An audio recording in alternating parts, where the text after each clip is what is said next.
pray that you would open our eyes to see your hand at work in every aspect of this meeting, and may your Spirit guide us in making wise decisions and lead us toward the best outcomes.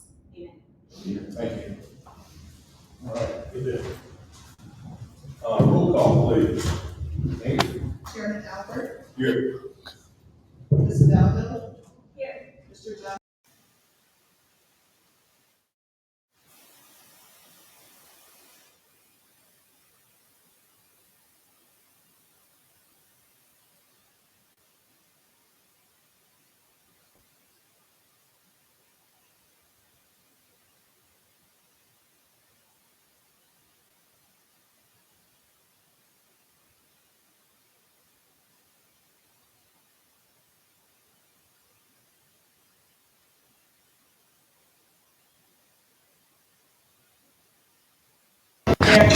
Senator Fessy,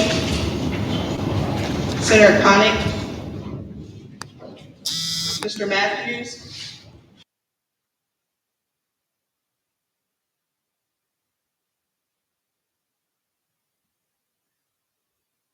here, Ms. Ferry, here, Mr. Cochran, Here. Mr. Broom, Here. Mr. O'Neill. Here. Yep. Thank you, Ingrid. Approval of agenda. Have a motion. Angela. Second, Ms. Tucker. Discussion, any objection?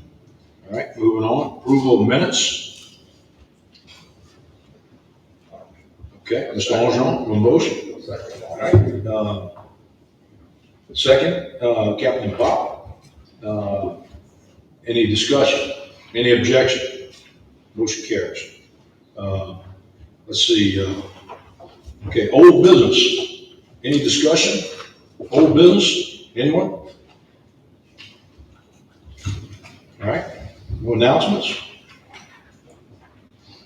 All right, moving on. All right, Glenn, looks like we're going to get to you here. Glenn Ledet Jr. is going to go over 2024 year in review and the 2026 draft annual plan and CPRA look ahead. Glenn. Thank you, Chairman. Thank you, Chairman Alfred and members of the commission. Appreciate the time today. What we're going to do a snapshot of 2024, really a snapshot of a lot of the presentations that have been given to the board over the past year. Touch on some of the key aspects of that, and then look at obviously the federal efforts that we've got going on, and really touch towards what can come over the next 12 months. And so I know some of these things a lot of you have seen at our board meetings, but want to revisit that just to show you the amount of progress that's taken place at CPRA and really across the coast of Louisiana over the last year. So with that, I'll jump right in. And so just to start off on that 2024 year in review.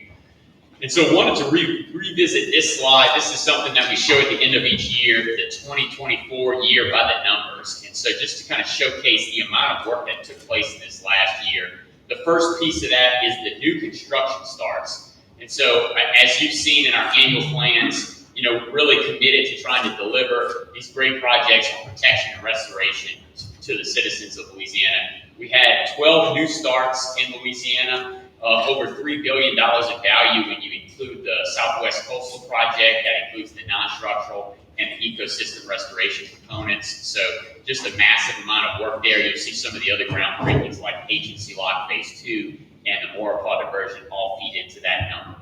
And so with that, we had almost 12,000, over 11,000 acres of wetlands that were benefited, almost 3,000 directly created by dredging work.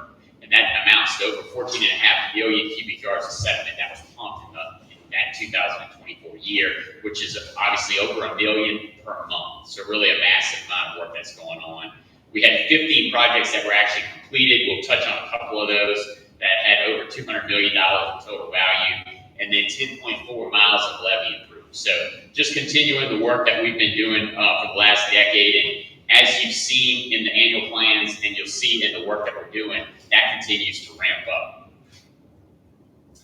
And so with that, we'll touch on a variety of the activities that took place over this last month. You can see here, this is that year in review. That's part of our annual plan. want to touch on a few of those before we jump into the slides. A lot of this will be covered. The first of which is obviously a new administration took office.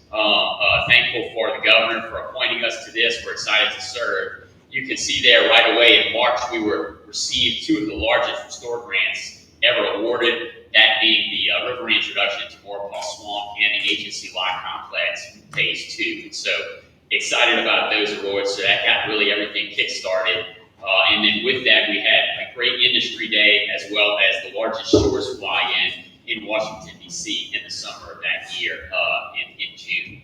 But with that, as you see in that picture, we were able to meet with the Corps on the Corps' mega study, LMR-COM, Lower Mississippi River Comprehensive Management Study, and talk about old river control. We were able to break ground on a number of projects we'll go through today. And then finally, in November and December of last year, we were able to pass the constitutional amendment that dedicated all energy production revenues in the Gulf of America now for our coastal restoration. And then finally, the passage of the 2024 WRDA bill that we covered. So really an exciting year. Thankful to Representative Bourgeron for authoring that bill that allowed that constitutional amendment to pass. And thanks for all of you for your support to get that passed. So an exciting year, and we'll cover some of these highlights. And so the first is just to touch on a couple of the completed projects. And I want to highlight the variety of different projects that we're building. The first of which is the Sycamore Point State Park improvements. And you can see the amount of work that went on there. Really just want to highlight, one is building projects across the coast here in Iberia, St. Mary Parish. This is a recreational use project where we're improving a very large state park at Sycamore Point. You can see the beach nourishment work that went on, the road improvements, the 22 pull-through RV sites, the rock revetment work that went on at Quintana Canal, and then all of the additional work like the 1,700 linear feet of marsh boardwalk that's built there. And so it's exciting to see this. You'll see in our annual plan and the work that we're doing, additional refuse projects like the Iberville boat launch that's part of our Tapwide Basin program. And so really committed to getting the citizens of the great state of Louisiana out into our coastal marshes and estuaries. In addition to that, we've got the completion of our freshwater bayou shoreline protection project that was completed early in 2024. This is highlighting really the other program that we have, which is parish matching. And so we're excited to partner with Vermilion Parish on this and see that work done on a shoreline protection type project. Almost 2 miles of shoreline protection that was done at Freshwater Bayou. We had our 2025 announcement for parish matching at the last board meeting. So excited to see that program continue, and you'll see that funding that's dedicated in our 2026 annual plan for the continuation of that program. And then in addition to that, we had in the fall of last year, late fall, we had the completion of our Long Point Bayou Marsh Creation Project. And so that was a unique project. We were able to partner with the Corps of Engineers on beneficial use dredging, but also utilize dollars from LOSCO and NRD on the Sitco settlement. And so just looking at ways to use alternative revenues like that, to partner with the Corps, and then really leverage that work and build bigger and better projects. So that project was completed in the fall of last year. We've got some additional work that will take place over the next 3 years, like dike gapping and other things in that first segment of O&M. So that was a very large project where we were able to dredge material from the Calcasieu Ship Channel and build that marsh there on the western side of Cameron Parish. And then finally, wanted to highlight the completion of the La Branch East Marsh Creation Project. This is one of the largest projects completed in the corporate program on the marsh creation side, led by NRCS. Of course, we're the non-federal sponsor on this program, but that's a project, almost 1,500 acres of marsh are built there on the Lake Pontchartrain shoreline in St. Charles Parish. So a massive project completed at the very end of last year. And so with this, you can kind of see the highlights of the variety of projects that we're building, and then the size, the complexity, and the different types of programs we're using to leverage all of these dollars. I just wanted to touch on those. Those are some of the key highlights that we showed to the CPRA board over this last year.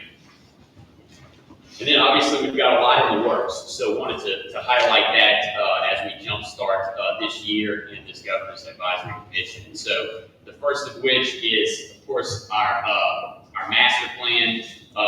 That work really never stops. So you can see from this chart just the continuation of that after the passing of the 2023 master plan really jump-started this. As we took office, immediately led into those community conversations to really kick this off to get the 2029 master plan started. And so you can see that there at where we are in year 2. Exciting work that's going on in that advisory group engagement. I know a number of you are part of that, whether it's the CAT or the regional work groups.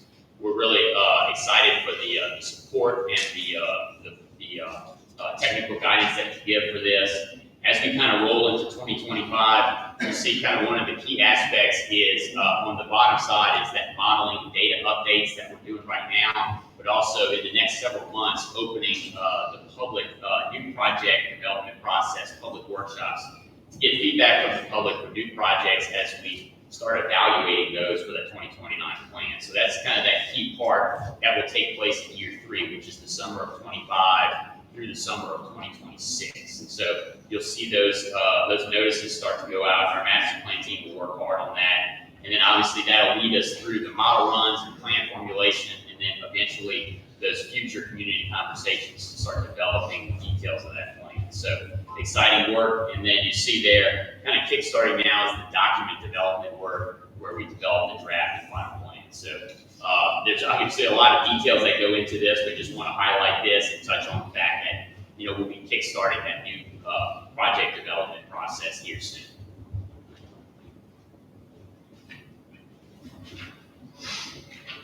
Another thing that we talked a lot over this last year, and obviously we'll continue to do that, is finding future funding for the program. And so looking over this next decade, what that looks like. One of the key initiatives that we're working with the Water Institute on is the coastal carbon research and development work, and that's that carbon crediting to find ways to get creative revenue from the work that we do, building marshes, the amount of carbon sequestration that is done through all of our restoration efforts. And so the Water Institute is working with CPRA, really leading this. Ryan Lazina and Bo Jones presented last year to the CPRA board. And so we'll be continuing that work, and they'll be presenting updates throughout that process. We're really trying to highlight just the different types of work that we'll be doing to find funding to really build this program and continue that process. Obviously, we'll touch on advocacy in DC for offshore revenue, but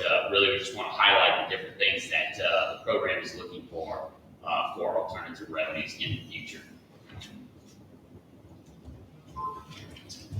And then really, as we kind of finish up this section, really want to highlight just some of the massive projects we talk a lot about. You can see the snapshot here. Lake Warren Marsh Creation is really the largest marsh creation project in the agency of the state's history at over 3,100 acres. That's continuing and hope to finish that in the next 12 months. Great progress going on there. 4 of the cells are already completed and working on the other 3. We have a total of 8 marsh creation cells there, but just that massive work on the Lake Warren Rim in St. Bernard Parish. We've got the Chandelier Island Restoration Project that's in engineering design. Construction will be kicking off soon, helping to secure funding for that program through a variety of sources like LDWF and NERDA. And then, of course, the Grand Isle Beach and Dune restoration work that the Corps of Engineers is leading for those Hurricane Ida repairs. And so that's a massive effort, $122 million for dune repairs, dune rebuilding, beach nourishment, segmented breakwater work, and then an additional $40 to $60 million on new breakwaters that we are helping work with the Corps on through their PIR and FCC&E process. And so just a massive amount of work that's going on there in the beach and dune and shoreline processing in Grand Isle. And so just a snapshot you can see there, with Chandelier, it would be the largest barrier island project in the agency's history. And then Lake Bowen, the largest marsh creation project, massive work, and probably the most work that's ever going on in Grand Isle when you include the back levee work that will be taking place through this FY26 process. So a lot of ongoing work there. And then finally, just great progress at the Nichols Coastal Center. That building is almost complete.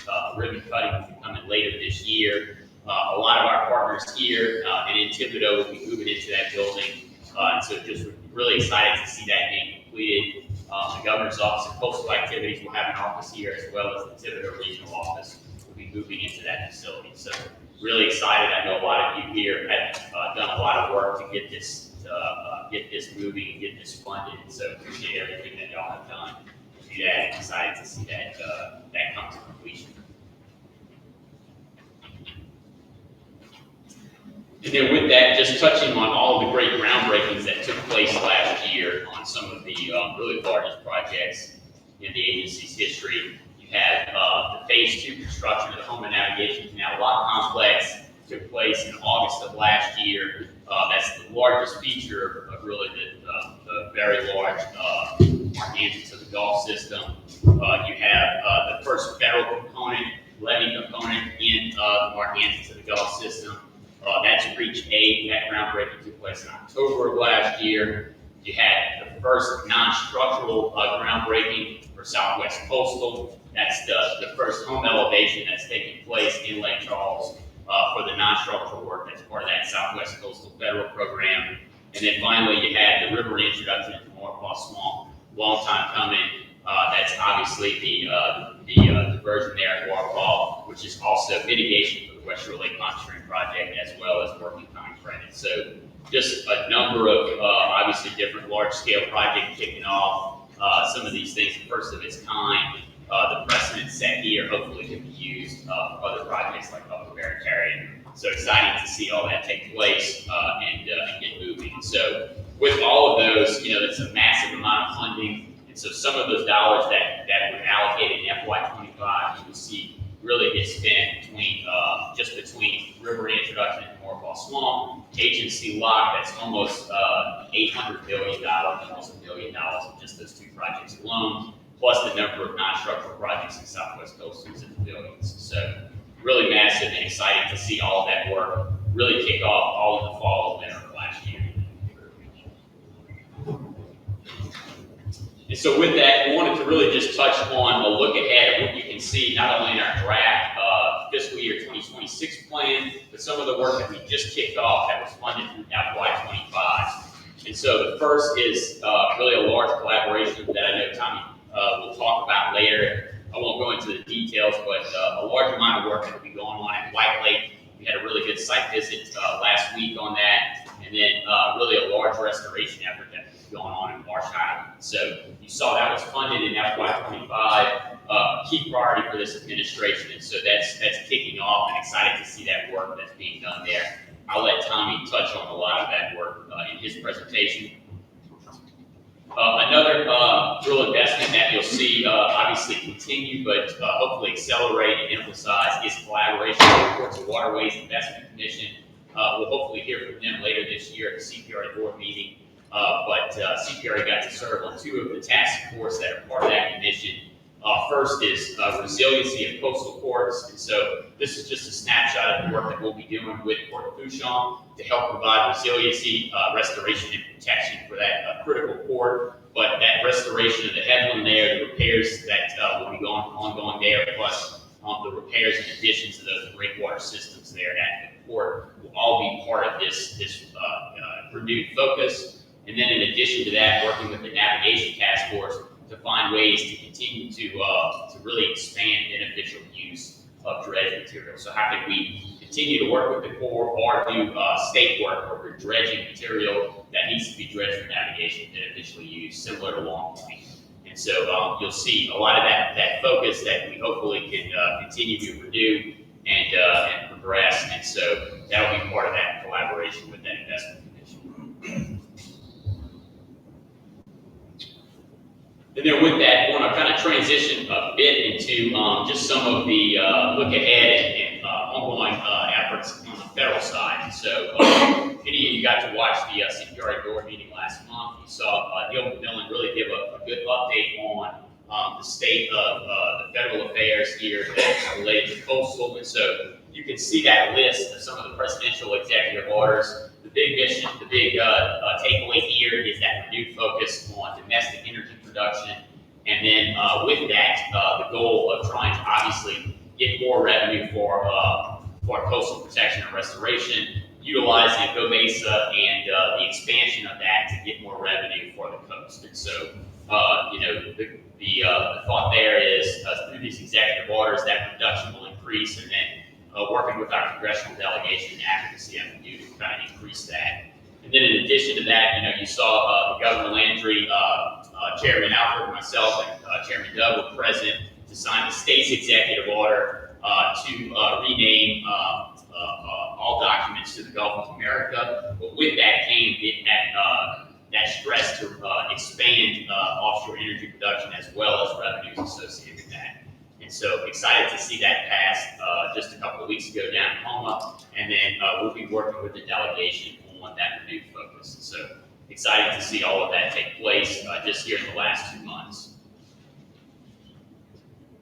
And then in addition to that, one of the big things that we've been working on just in the last 12 months is project labor agreements. And so I had an opportunity through an invite from Congressman Higgins to testify to the House Oversight Committee last year to talk about President Biden's previous executive order on a mandate for PLAs and the impact that it had on our coastal program. And so we were happy to see on February 7th, the Department of Defense removed that PLA requirement. And so that PLA requirement was impacting some of our large federal projects like West Shore, because the Corps of Engineers was mandated to use PLAs over projects of $35 million. So that mandate has been removed. It's really great for the state because that will not lead to cost escalation and reduced bids on those large projects. So we're really excited to see that mandate was removed and the administration moved in that direction. And thankful for Congressman Higgins and the advocacy work that he did on that issue, as well as the rest of the delegation. So just a great highlight there. And then finally, just to touch on funding, as you saw from Neil McMillan's presentation, excited to see that the federal government was fully funded through FY25 through September 2025 through that continuing resolution. With that, the Corps did receive money through their work plan, but unfortunately with that, the earmarks need to be removed through that process. And so you see that list of earmarks there for our key federal projects in the state, and so we'll be working with the delegation, hopefully either funding that through work plan process for this year or getting those appropriations requested for the next fiscal year for FY26. And so you see those key appropriations. We're working right now with the delegation. We've got some of the first FY26 appropriation requests that are due at the end of this week. So we'll be getting those in, as well as working with the rest of the delegation on the remainder of those. But the key there is through that continuing resolution process, the earmarks are no longer part of that. So we'll be making that request for those in FY26 and through the course of FY25 work plan.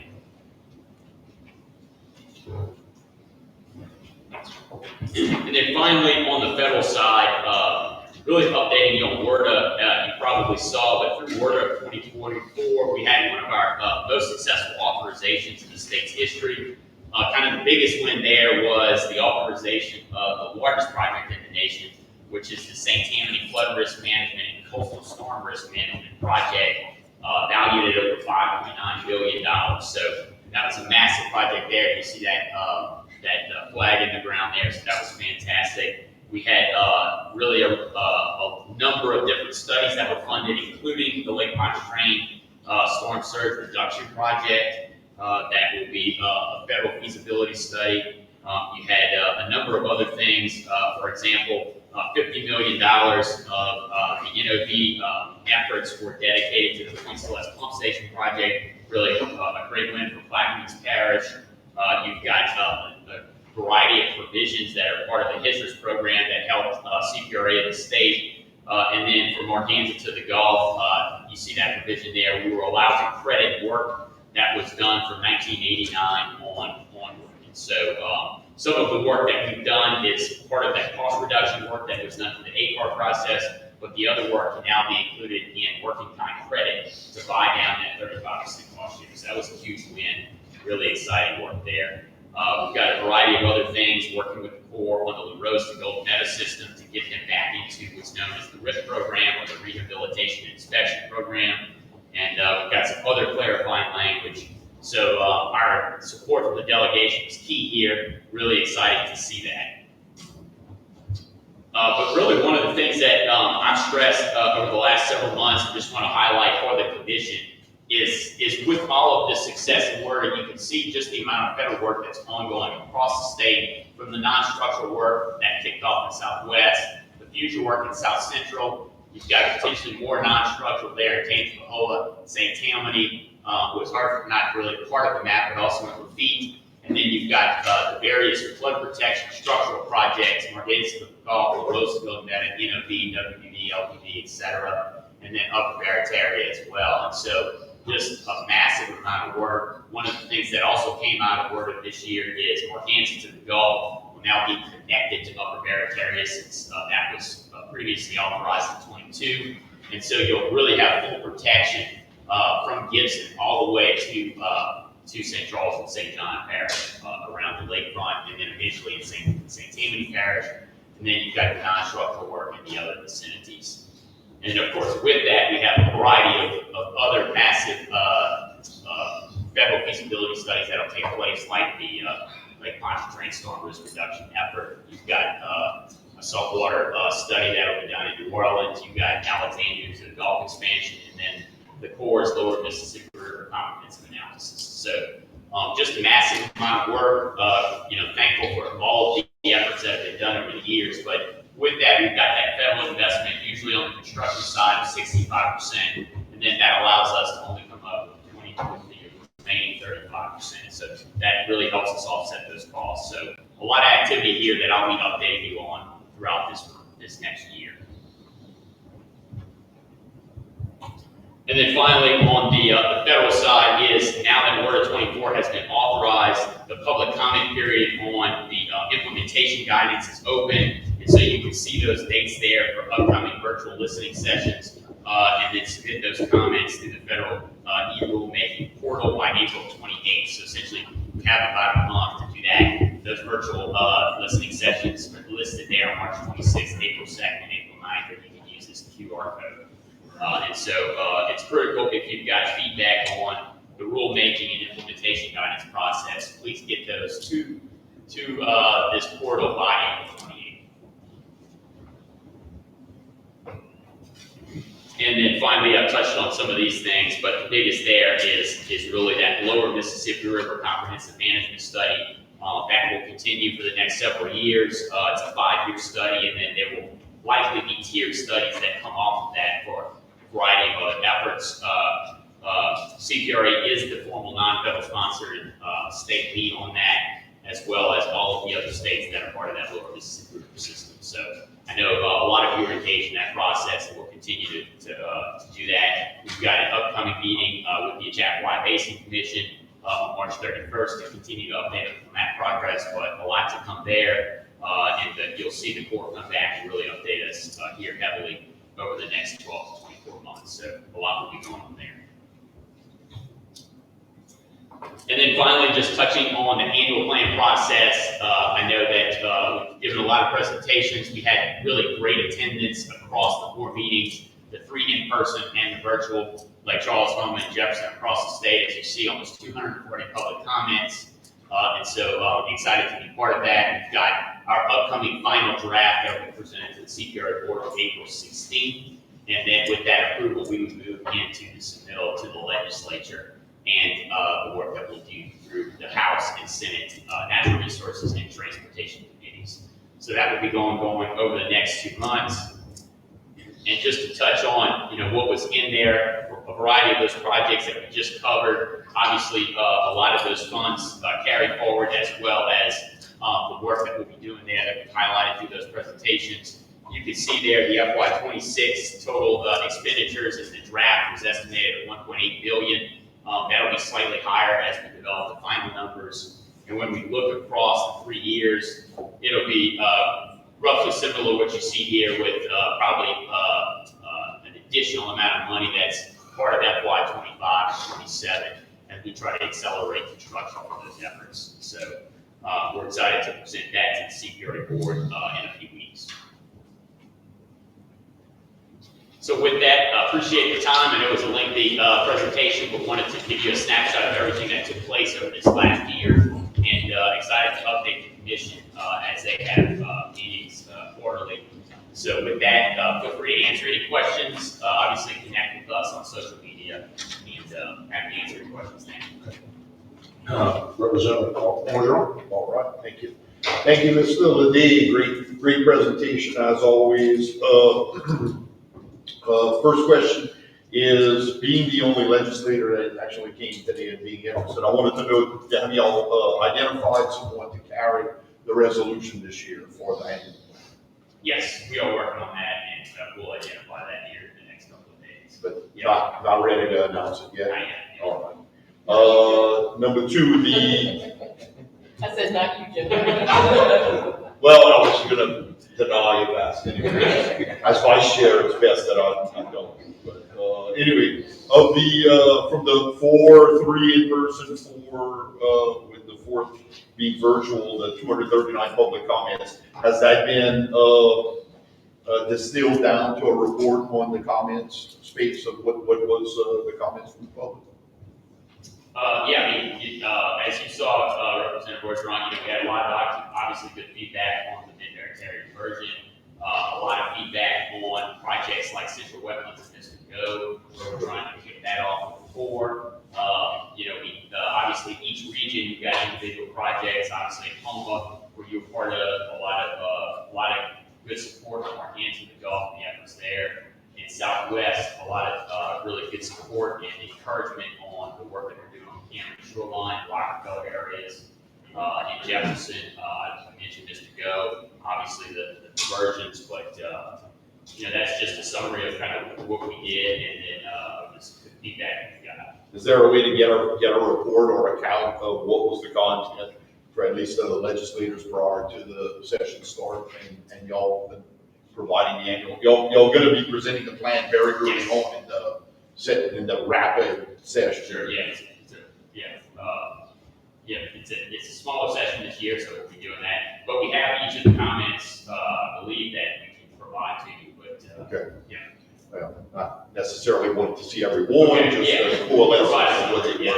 were, where the points of interest Sure. were. Yep. And lastly, I know we probably should have mentioned it in announcements, but also working with Restore Retreat, planting mangroves next week on phase 2. I appreciate the slide on Blue Carbon and everything that we're doing in CPRA to advance that space there as well. Much appreciated. That's all the questions I got, Mr. Chairman. Thank you, Representative Orgeron. Michael Bob with the Crescent Pilots. I wanted to, if you have any specific plans on a grant value beneficial use project, which is in Magnolia, Anchorage on the river. And I wanted to know when they were going to start, because they kind of installed a pipe across down my whole Anchorage, so it disallows the utilization of that anchorage, and it's a very, very important anchorage.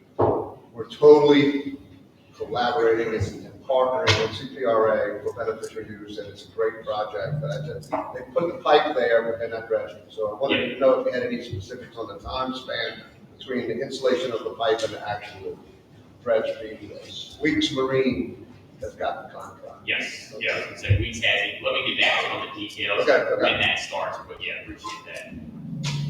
That's important. Okay. Anyone else? Yes, ma'am, Ms. Dugan.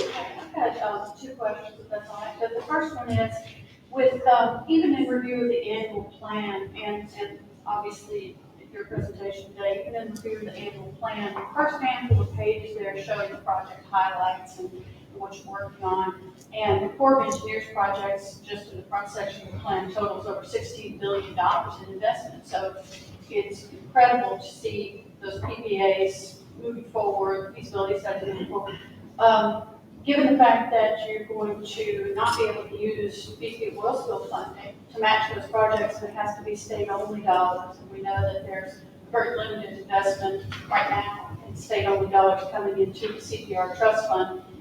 How do you all see, or do you have a plan to cost share these billions and billions of dollars expected to be expended on construction particularly? Yeah, thank you, Mr. That's a good question. So right now, the first thing is to try to get working time credit with efforts either through capital outlay, state surplus, or the Mesa. And so that's really kind of the first point of emphasis is to work on that. All of the efforts on all of those projects is to do what we can. As an example, in Southwest Coastal, we're doing the design effort as working time credit with state surplus and Mesa dollars. So that's our key focus because that allows us to utilize our capability and the Corps' capability to the best uses.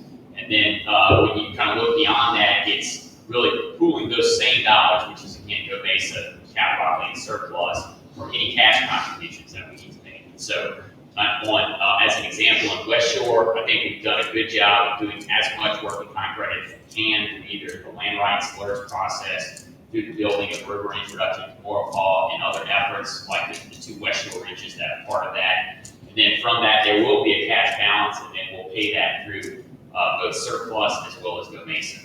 And so it's continuing that effort. Obviously, as these projects get bigger, like St. Tammany, you have that focus to get additional dollars from surplus. And so, hopefully this year that we have a large surplus, we can have pieces of those dedicated to those projects. Okay, and secondly, shifting gears a little bit, I did see you guys in front of appropriations this week talking about the Secretary 7 version, and you fielded some of the questions that have been asked about that project. The project is only listed in the annual plan this year on table 18, and it talks about the expenditure that's going to be planned for FY26. The total is $572 million. It looks like it's going to be spent down in FY26 for a total of 32% of the entire plan value for this year. So if you could sort of talk a little bit about the construction and implementation of that project in FY26, what tasks you have remaining that you can achieve, given the stop work order that was issued last year by Clackamas Parish government and the winding down of that work. If you could just speak to that a little bit, I think that it would might appreciate it. Yeah, thanks, Mary. So the annual plan is really looking at the spending authority and getting that. Obviously, there are challenges there on the implementation side of that with the stop work order. And so we're trying to work through that to I guess, provide as much of the early works activities that are part of the allowed activities that can go on. But really looking at the annual plan looks at the spending authority over that 12-month process. And so that's where I think it was roughly 572 or 527 to your point. That's part of it.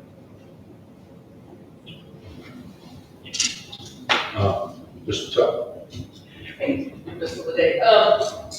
We just went through some of the highlights from 24. I think, the agency is always to be commended. These annual plan breakdowns make my heart happy in that you see a construction percentage that's 80% or above.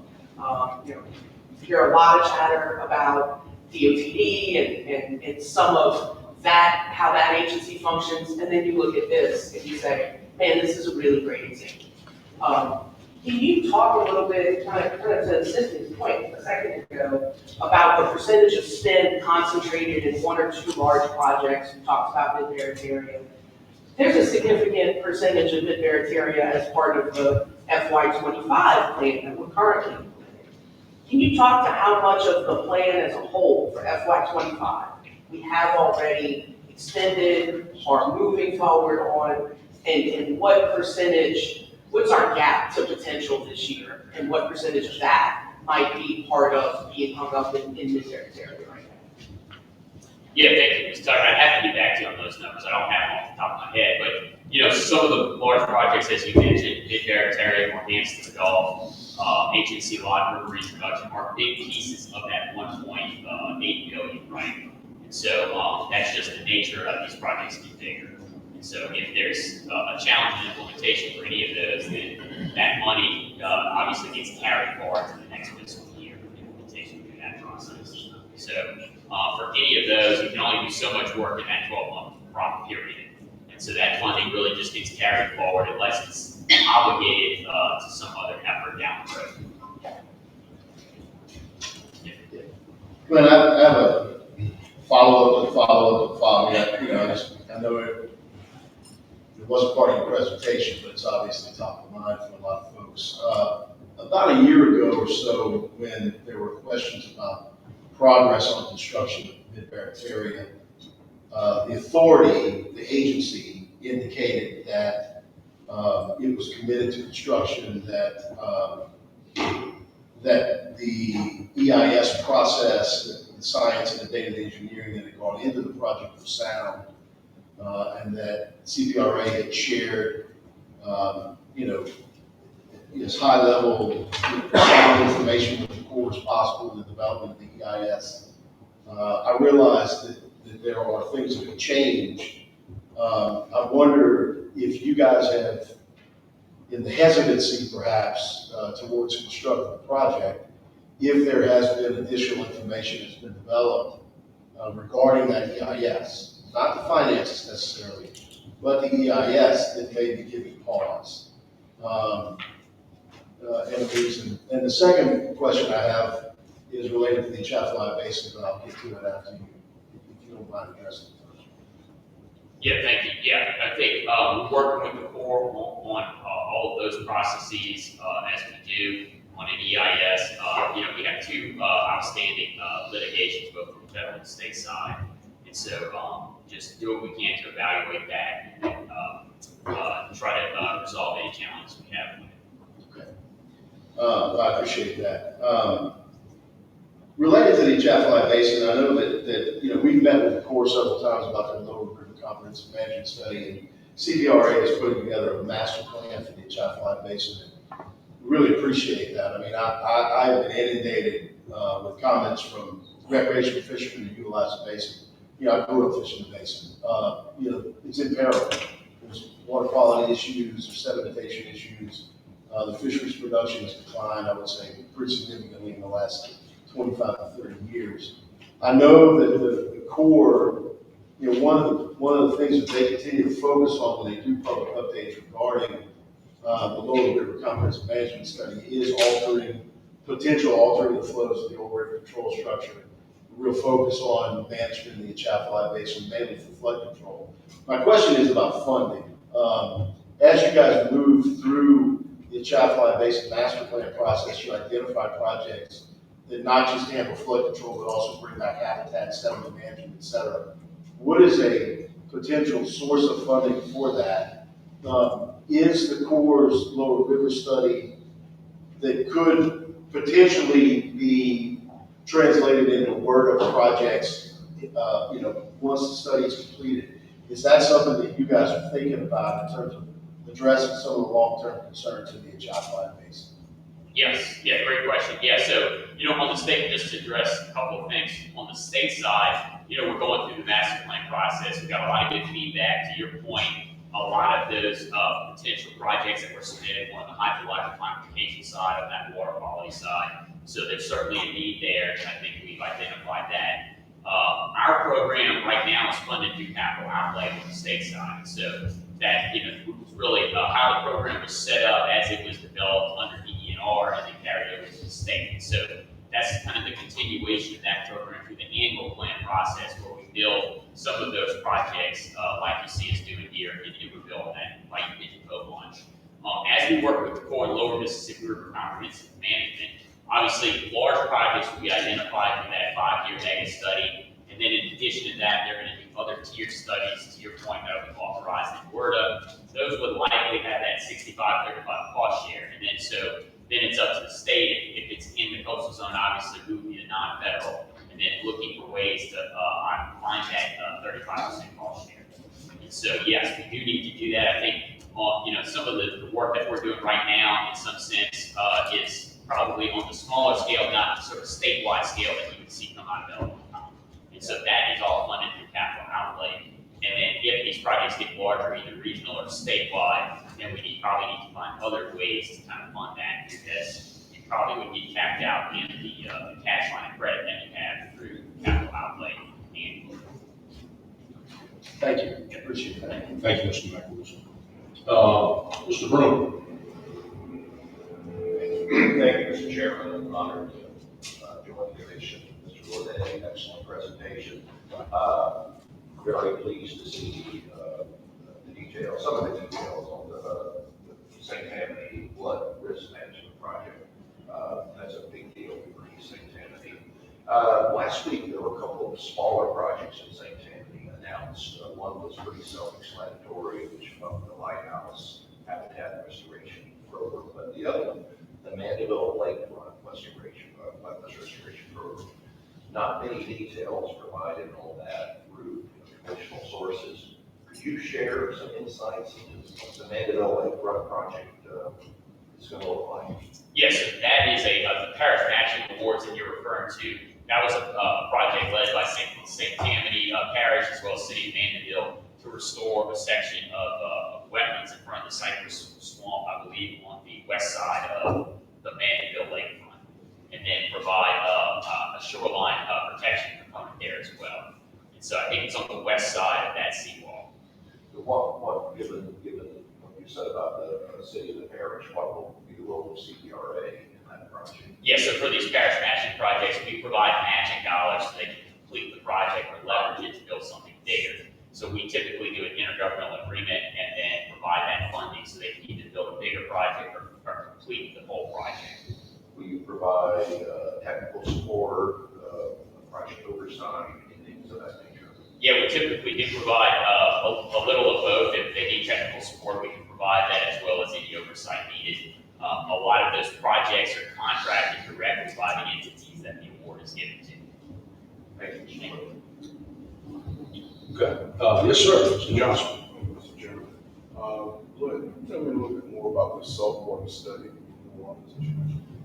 Yeah, Mr. Johnson, that's a study that was authored in the Word of 2024 bill, looking at really the impacts of the saltwater wedge in the Mississippi River and any ways to alleviate those impacts. I think that obviously you have to go through the study and come up with a number of selected projects that the Corps will evaluate, but looking at ways, whether it's water supply impacts or any of the mitigation that's needed.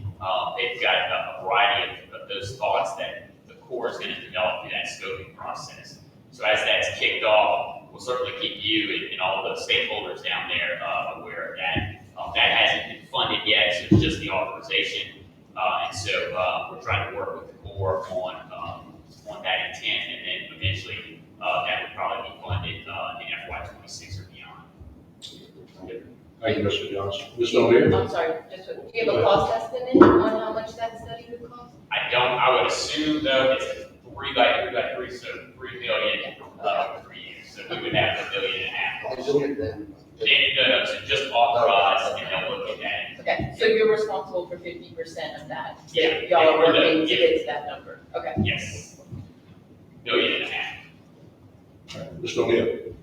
So, with all the questions about the gap in the budget, one of the things that we have been keeping our eye on is the recent settlement in the Cameron Parish coastal erosion lawsuit, Carmouche firm versus several of the major oil companies. They're now litigating another case in Plaquemines Parish. My understanding is that there's 39 additional cases behind that are going to be in the billions of dollars estimated for each settlement. So is CPRA lobbying with the tort reform that the governor has mentioned previously to receive the benefit of any of the settlement funds coming to help shore up some of the budget shortfalls? Well, Mr. O'Neill, so we're not lobbying anyway. We're just, we're part of that implementation process down the road, and obviously we build projects that are consistent with the master plan on the protection restoration side, but we're not, a part of that effort right now. Okay. Yeah, Mr. Cochran. Thanks, Mr. Chairman. You're really good at this. Level of detail you have to get to be able to do this and do this for that many projects is impressive, and I just want to congratulate you. That's hard to do. It does, though, frustrate me, to be fair, when there's no detail on the criteria. And I know there's complications there, but I'm trying to figure out how to be helpful, how to be useful. This is an advisory committee. It's hard to give advice without specifics, right? So I guess at least I'd like to get as good a sense as you had of what we should expect. There's a board meeting in 2 weeks. There's a legislature. The annual plan goes forward. what should we at least be expecting or preparing for relative to either the amount of money or any level of detail relative to discussions? Yeah, thank you for the question, Mr. Carter. I think, the only way I can answer it is, right now it's really looking on the annual plan side. Again, it's just that it's the spending authority. Obviously, just as you saw in FY25, there are challenges with the implementation side. That's what we have to work through. But, as you see on any of the projects, the grant is there. And so, I should say the funding resolutions as well as the restoration plan is there through their LDWF. And so that's part of that annual plan. That's those dollars are dedicated to. If there are challenges with that and that needs to be modified down the road, then that would need to be done. And then those changes would be reflected in future annual plans. So your expectations at this point would be for that number relative to mid-Barry not to change? Yeah, unless something changes between, now and that process, then yes. But until that changes, that is still part of those funding resolutions. Do you have any expectations that would change before the board meeting? It's always difficult to say, always working through that process and try to resolve the challenges. Thank you, Mr. Cochran. And I appreciate you recognizing the knowledge that Glenn has had in this whole process. The good, the bad, the ugly. He has stayed the course. He's been so instrumental in the projects that we pursued and our direction, and keeping us focused as well as he's been able to. And there's a I'd like to policy second question, which I think you probably got input on as well, which is there is, my own opinion, there is a danger here of losing public trust because of lack of information. And that's critical for this program. As well as anybody, there's going to need to be a lot more public resources dedicated to whatever we do because. Right. And yet. We're aware. We can't even communicate with the public about a major project. Well, it's a work in progress. I know what you're going to tell me. Well, and I mean, it's the truth. What I'm telling you, it's a work in progress. And, Plaquemines is one of those projects Plaquemines does not want. And the cost, when you start weighing the cost, and again, I've been sort of in the middle, listening to both sides. The cost is just the $2.8 billion doesn't even cover close to the cost of this project. And so that's all we're gonna say on this right now. I opened it up. I always want our meetings to be open and have these discussions, okay? But there's no reason to belabor it any further because the decisions haven't been made and there's a lot of surrounding circumstances around those decisions. So I appreciate the discussion. We know it's very important. And we're going to continue to push forward and do what we can. Okay? And I appreciate the comments. All right? Yes. I will not belabor the point. Yes, ma'am. Go ahead. That's all right. Glenn, thank you. I do appreciate how much you've had to learn. I know you ran the agency before, you stepped away, you come back. But Tony, I want to make a point to mention that thank you for calling this meeting and being open. There you have an incredible amount of subject matter expertise when I look at this table and I think of decades of experience. I think of a lot of different degrees. And so, Glenn, I hope you really can value that as being support for you in your role as the agency. And there's so many we's here, right? And folks that have been on the ground for years and years and years doing this work. And so I hope you value it that you have a lot of people that remember when that happened or why we made these decisions that way. So, but I do appreciate, how much you've had to do in all that time. I will not belabor the point, but I will say that from our experience, and we've done things like polling, going to communities, etc. It's more than just Plaquemines Parish government. It is the people of Plaquemines Parish in those communities. I'm a resident of Jefferson. I obviously have huge ties in Lafourche and Terrebonne, which is obviously where I grew up. But What about for them? What do you have for them that's in this annual plan for LaFouse and Jefferson that's restoration oriented? Chairman Dove mentioned at the committee hearing on Monday, he talked about a long distance sediment pipeline in a ridge. Where is that in the annual plan? How much money is dedicated to that? So only, not really belaboring a point, Tony, but just trying to get some additional, if you could help provide some information on some of that discussion plan, I think that would be helpful. I do have some additional annual plan questions, but just to follow up with that. Well, talk about the land bridge that we're talking about, the subject.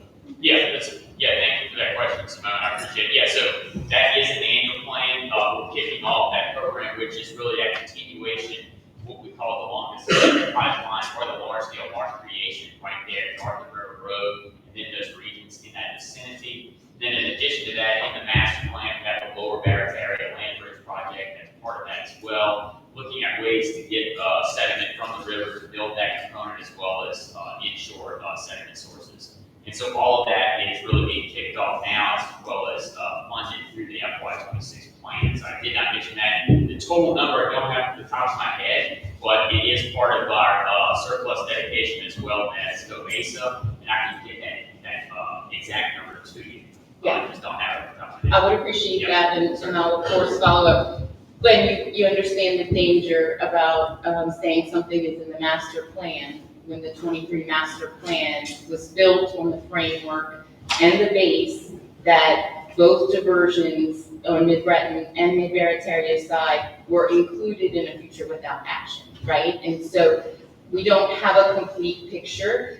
If you are not going to move forward or those projects are going to be modified, that science-based coastal master plan that all of us participated in for years, you went through the length of it, that brings up questions there in that process if we are not to continue with something that was included in a future without action. So that's, I would also appreciate that you said that was surplus dollars, those kinds of things, because I would have asked about that. You mentioned surplus list. You also talked a lot about like work in kind crediting. Are you making sure your surplus list allows you to leverage that, right? It seems like a really important opportunity between Go Mesa dollars and surplus dollars for you to get that all important credits for those huge cost shares that you have on those federal authorized and appropriated projects. Yeah, great question. We certainly are doing that. That is kind of the top of our list. It's all of these federal projects, whether it's West Shore or into the Gulf or Barrett area, whether we're building the mitigation, the restoration components, or the protection features that you see as partner with Tony and Terrible Levee District, then taking that and then submitting working time credit packages to the Corps to get that credit is certainly at the top of the priority list, because even though we are getting that 65% match from the Corps, that 35% share is locked. So we recognize that, and we're doing everything we can to pay that down so that we can do as much working time credit to use our capabilities and capacity as possible. So that's, again, all of our request this year to the legislature for surplus, that's really the top of that list. And then obviously the capital outlay, Go Mesa, and other sources. I think in the past that has resonated well with the legislature to understand that crediting piece, that you are using your dollars and getting even more for that. I think that's something that they really understand and appreciate. So if you're putting your surplus when, list through that filter, I think that's really important to be able to gain support. There was a lot of maybe lack of understanding, especially last year when it came to surplus, or, it's a whole new crop of legislators that you have to educate them on the fact that these coastal dollars cannot be spent elsewhere, can't be spent on roads or North Louisiana, et cetera. That is a hard thing to convey, and I think making sure that you're spending other available dollars that don't have all those strings to make sure that you're spending those well and getting more bang for your buck there, I think is really important.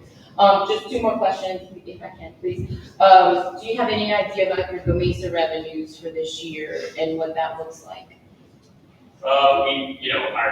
I saw that it like bumped up, yes, right? All indications are we'll continue to reach the cap. So unless something changes, we roughly a little over 125 million that you saw. So we will hopefully get that check in the next few weeks. Typically, we get it the last week or first week of April. And so all indications, LSU does an annual report that they provide, really an outlook on that. And so it seems like we're going to continue getting the cap for the next several years.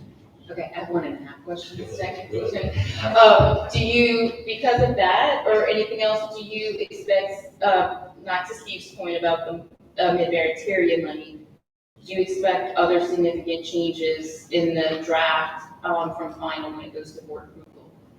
No, I think the major change is slight uptick in FY 26 and 27 revenue there, just because of the projects that we either trying to accelerate construction on or just move money around in 3 fiscal years to try to get to construction as soon as possible. That's probably the biggest change. But it's really, with GoMesa, if we assume that we'll hit the cap over the next 3 years, it's trying to allocate that money so that we can, build projects and leverage the $4 on that 65% match. Okay, I saw I think in Mr. Swiber's update that I want to switch gears, talk about dry. Is that something you can update us on as well? They are expected another report. Where do you see the drive initiative right now as it relates to CPRA? Yes, so in the last report, you saw that, we will continue to remain our autonomy and we're not going to be part of that reorg. I think one of the things that we're trying to provide them support is their continuation of development of IRMA, which is that upland resource effort. It's the effort to provide flood risk reduction, the state kind of point of contact for that outside of the coastal zone. So we'll probably continue to support DENR as well as DOT in that process. I'm assuming you need legislation for the creation of IRMA, or Yes, we are not leading that, so Okay. DENR is leading that, but I can't speak to that. But Okay. If you had to guess, you might expect legislation to come to put that structure in I place? would think so. Okay, all right, thank you, Glenn. Thank you. Thank you, Mr. Ward. All right. Go ahead. Yeah. My name's Charlie Tappan here. I'm new, so pardon me if I'm out of place, but thank you for the presentation, Mr. Day. I've watched these projects and they're great. And I've watched them as a resident on Lake Pontchartrain. We have 25% of the state's population lives in the Lake Pontchartrain Basin. And we seem to, since Katrina, or maybe before that, we seem to be going around the lake, patching and saying, when the water rises, these will be the things that help us survive or reduce the losses. Instead of, and I'm a St. Tammany Parish resident, so I see this giant amount of money for the flood risk management project, and I'm like, well, that's great, but it seems like instead of waiting or trying to mitigate when the water rises, we ought to be trying to stop the water from rising with some type of storm surge project. And I know y'all are going to take a look at it, and we've looked at it since I think the 80s. But you would think that as a cost benefit to the amount of people and the amount of damage that's been done, Orleans Parish, the Western Lake Pontchartrain communities, St. Tammany, and all of this is mostly done for tropical events. So if we can reduce, even if it's a speed bump to slow the water down from getting in Lake Pontchartrain, it seems like it would be a no-brainer. So is there any real possibilities of some type of storm surge protection in the St. Tammany, in the Lake Pontchartrain Basin? Yeah, so as you mentioned, obviously the work for the Greater New Orleans system, West Shore provides a significant amount of work that is part of that $5.9 billion to provide really what I would consider comprehensive flood risk reduction across St. Tammany Parish. And then as you move into Tangipahoa, you get this, similar things that are hopefully authorized in Order 26. When you're talking about kind of protection at what I would say kind of the east side of the lake before it actually gets in there, that is part of that Lake Pontchartrain storm risk management study that the Corps is kicking off through Order 24. And so, obviously, I know those studies do take time, but all of these pieces of infrastructure are so large, complex, and obviously expensive. it does take that federal component sometimes to be able to, one, get the completed, authorized, and then eventually funded. And so we'll continue that commitment to work with them and the congressional delegation to do that. But I think what you'll find is with all of these different types of efforts, that they all together provide kind of comprehensive protection. You know, you see in the master plan all the different types. It's not one thing, as Simone mentioned, it's kind of the comprehensive nature of it. So in St. Tammany, you see that non-structural home and elevations and residential floodproofing and commercial floodproofing paired with levees provides that protection. There's some state-only enhancements to that. And so it's trying to put all that together to provide comprehensive protection. But we do have a project as part of the 23 master plan that will be a feature or alternative in this federal study that will kick off that will hopefully address your concern there. Thank you. Thank you. Appreciate it. Yeah. Appreciate it, Mr. Glenn. Thank y'all for having us, Great and job. appreciate the expertise that you provide, and I'll look forward to future quarterly meetings. Thank you. Chairman. Mr. Kaplan, just to expand on that, you know, of course, I'm getting used to being on the state instead of just Terrebonne Parish and Lafourche these days. But the next thing out of my mouth after Lafourche and Terrebonne is St. Anthony. You know, 400-some-thousand people there, and there's one place, you know, based on population that you would tackle, that would be it. It's a whole lake on there. It's not just. Yeah, well, I know, but I'm just saying, especially over that way, right? And so, yeah, we got to do something pretty soon, you know. One thing that we've been working on is trying to move some of these projects. And we have estimates on moving some of these projects forward, on maybe something outside the box as an emergency before the emergency takes place. And I know it's not that easy, but we've been talking about that, seeing with the new administration if there's some possibilities and opportunities to do that instead of waiting for the emergency to take place, like took place in Yards. How about we do it ahead of time? You know, how about we fill in those gaps and try to prevent some of the things that you're talking about ahead of time? And so we've really been pushing hard on that. I've noticed a couple of things, you know, on a local level. Of course, you have to deal with the feds and in the state, but when you're on the state level, it moves a little bit slower than that, you know. So, you know, we're trying to be patient and push forward based on putting as much work as we can on the ground to protect the public. And so, appreciate that. Yeah. Okay. Follow-up question? Yes, ma'am. What are some of those emergency ideas you're thinking about, and what process, like how, where is that process? Well, so, you know, I think especially when you deal with the Corps of Engineers, I mean, I'll just say it, I haven't been a big fan of theirs lately, probably like a bunch of us. You know, when it gets tied up in regulatory and it gets tied up in environmental, the projects, by the time they come out the other end of that, they double and triple the cost. And that's why it becomes an affordability problem at that point where you're going to get the funds. And so I'm trying to, you know, the Corps is very capable. We saw that after Katrina, right? They built 300 miles of levee in a matter of 3 or 4 years. So they're capable, but it's just to try to, under an emergency, it allows you not to get past regulations, not to bypass mitigation, but maybe to do the most important thing, which is put the work on the ground and protect the public, and then handle that. And so I would like to see a lot of these projects that have been tied up be done on an emergency. What constitutes an emergency?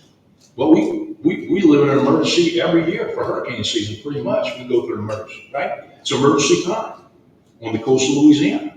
And so that's been my push. And, you know, whether it grows legs or not, I think it's looking like it's moving in a pretty good direction, but it takes time. So that's what we're working on. That's my take. So thanks for the question. All right, moving on. Thanks again, Glenn. Resiliency Task Force update, Stephen Swiber, Louisiana Chief Resiliency Officer. Thank you, Mr. Chairman and members of the Advisory Commission. As it says on the slide, my name is Stephen Swiber. I serve in the Governor's Office as the Chief Resilience Officer. And I'll get into a little bit to explain, because I do not believe that the Resilience Office was presented to this commission prior. So I'll do some brief introductions about what exactly a Resilience Officer does and some of the work that's been ongoing over the past year. Can everybody hear me okay? Yeah. Okay, good. Okay, so we'll go back to 2023, Act 315 of the 2023 regular session. I believe it was filed by Representative Zarang, with plenty of co-sponsors on the Senate side. Created a Office of Chief Resilience Officer in the Governor's Office, and also created a task force and interagency council, which I'll get here for a second. But first, I want to go into what exactly is the scope. So the acts of resilience shall be a capability to anticipate, prepare for, respond to, and recover from significant multi-hazard threats with minimal damage to social well-being, the economy, infrastructure, and the environment. So there's a lot of words to sort of parse in there. You can imagine multi-hazard threats include hurricanes, extreme heat, drought, saltwater wedge, pandemic. Really the ones that we can predict regularly and prepare for, and even those ones that sometimes catch us by surprise. That's sort of the scope and mission of the Resilience Office. You can see a couple of graphics here that I pulled from the annual report. Basically includes hazard, exposure, and vulnerability. You see kind of in that quote there in the middle, the sort of disaster cycle, right? There's you anticipate, you prepare, you respond, and then you recover. I think there's actually kind of a step missing maybe in that definition, which is to adapt, right? You learn from each successive disaster, and you use those lessons learned to apply for the future, which I guess goes right back into the anticipate and prepare for. But I think the adaptation is really a major focus of this effort as we're charged by the legislature. So let me get into our government structure here. Every agency, give or take, within state government has a resilience officer. This is throughout this from the Supreme Court to Office of Community Development, CPRA. Mr. Grandy serves as the resilience officer for CPRA. So that's iterated throughout state government. And those people are kind of the charged with being the resilience conscience of their respective office or agency, right? They're the person who's supposed to kind of take some of the lessons learned, some of the things, and have that mindset, bring that perspective into their everyday operations.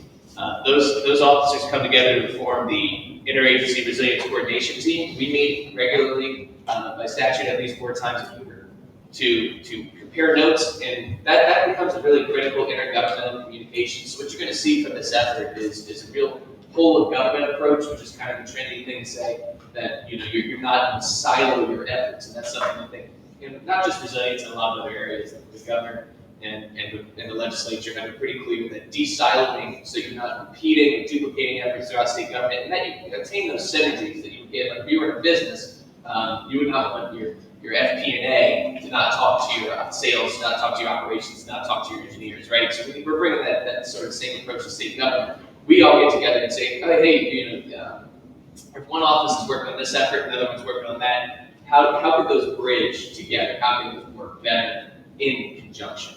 So that's going to be regularly. Those are not public meetings. Those are behind closed doors, and sometimes they're kind of ad hoc or impromptu. I'll just get a few resilience offices together to talk about a particular effort, or we go through email threads, that sort of thing.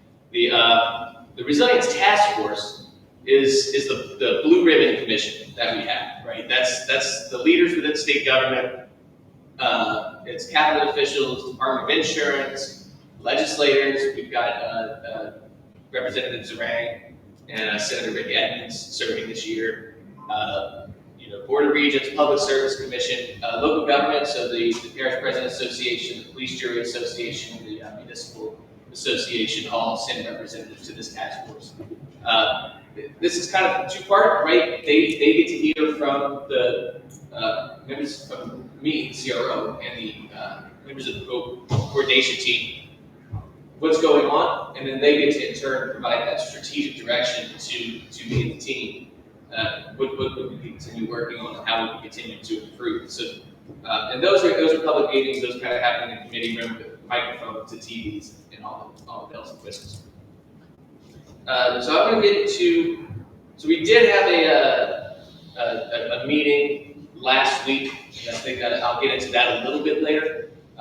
One thing is that every year, the Chief Resilience Officer has to provide a report to the legislature in writing by February 15th. That's been turned into the legislative library. We're going to get that posted to the governor's office here pretty shortly, but I wanted to give you all the update from that report so that you get the benefit of this update as well. You don't have to go read the whole thing.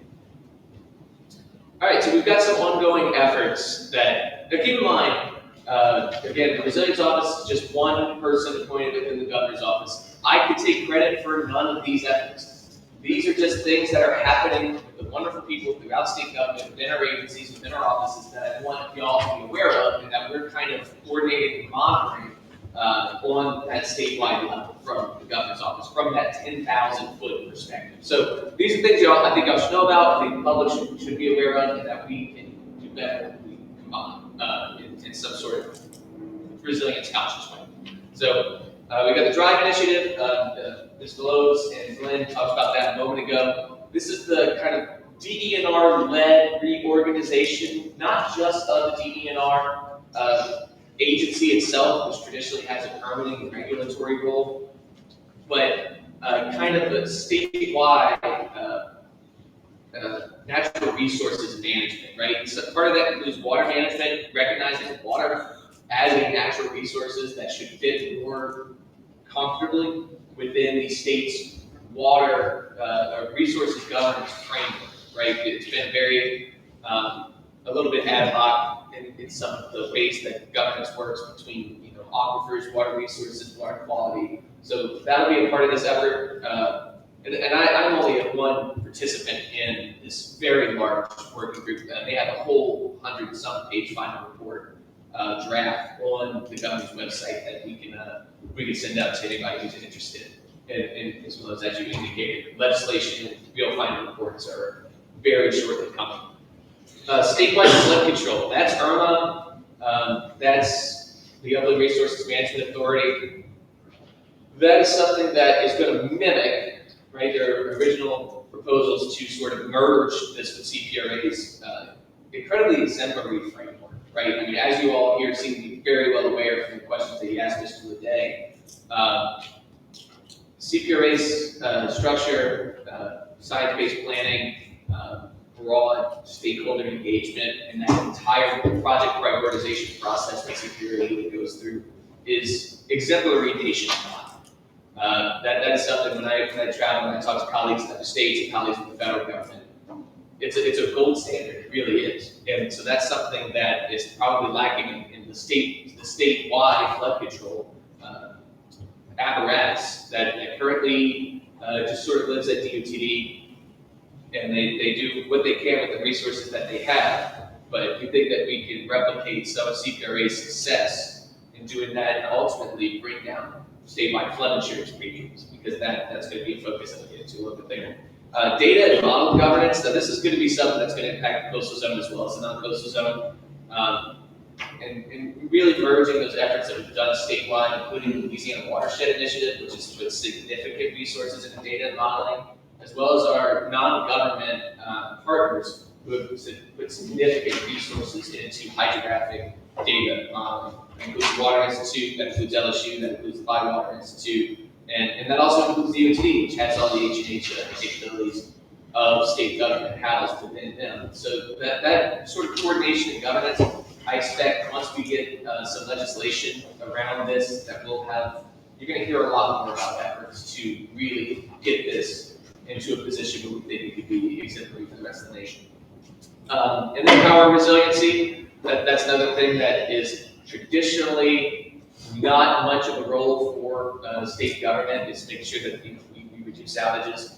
That traditionally just lives with the Public Service Commission to regulate, not necessarily to promulgate. Some of the federal funding opportunities that we've had in recent years, including RIC grants and other Department of Energy initiatives, have really increased the state's role in funding and having those programs.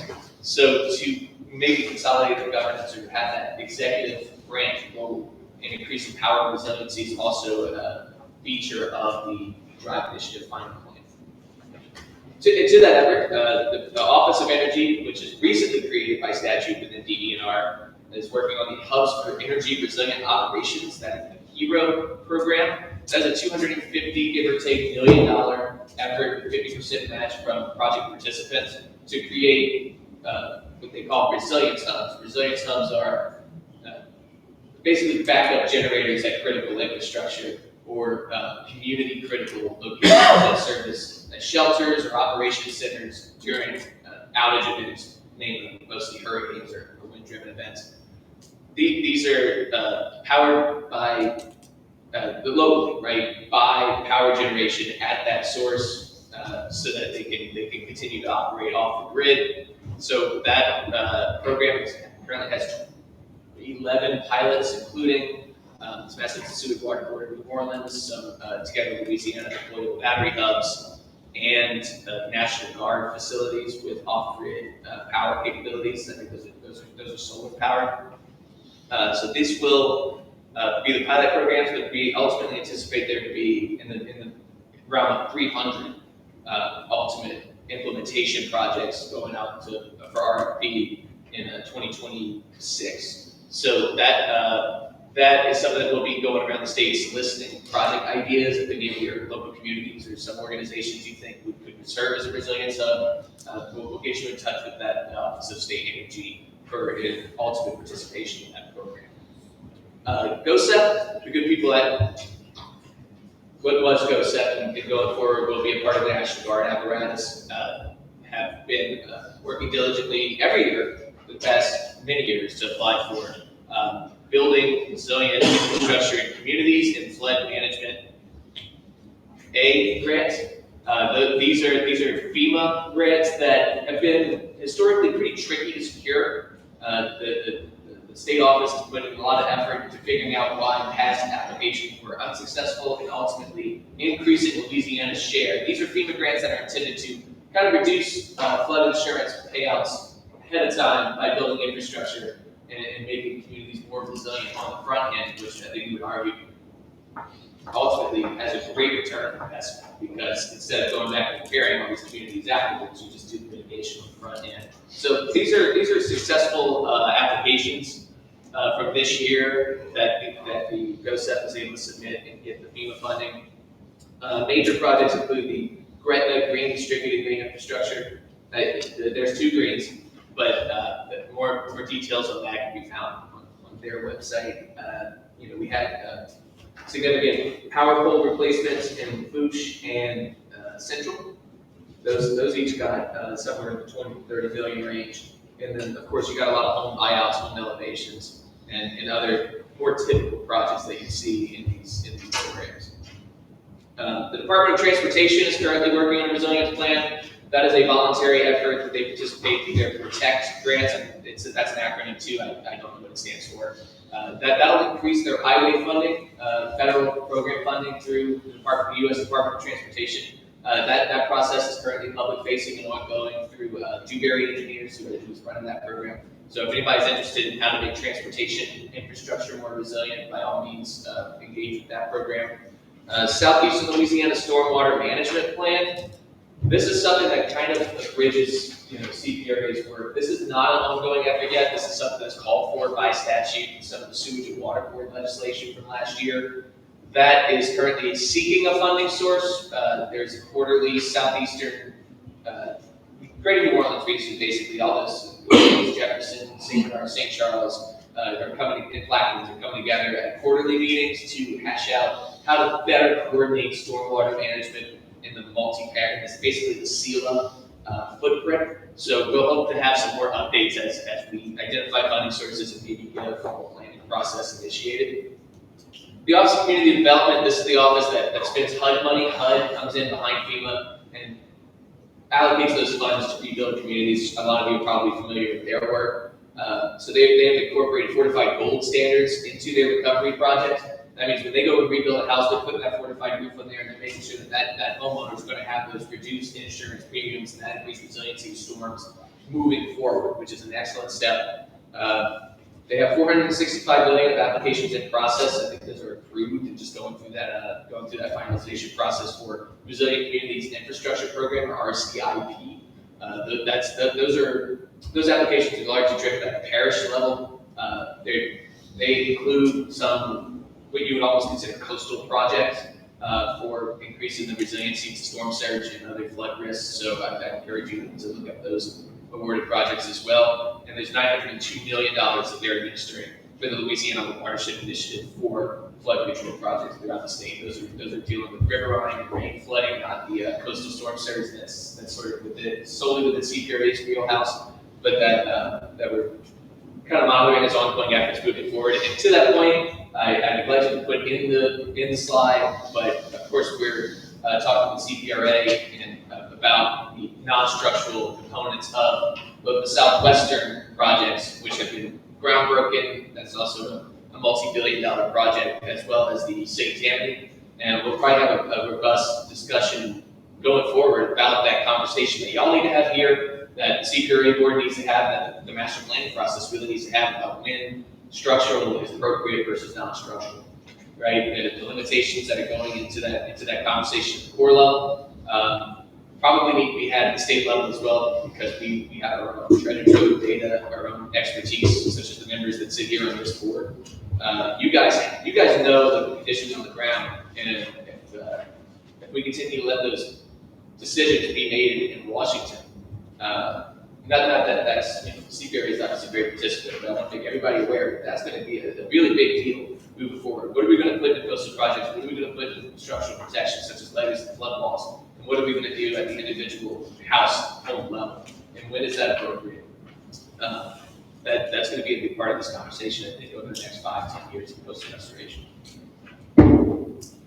Okay, that's kind of a little lap around state government of what's going on in resilience outside of CPRA, because I know Glenn covers all that really, really well. Let's look forward to 2025, right? There's one issue that we're going to be talking about in 2025 pretty much exclusively, and that's insurance availability, affordability, and problem risk.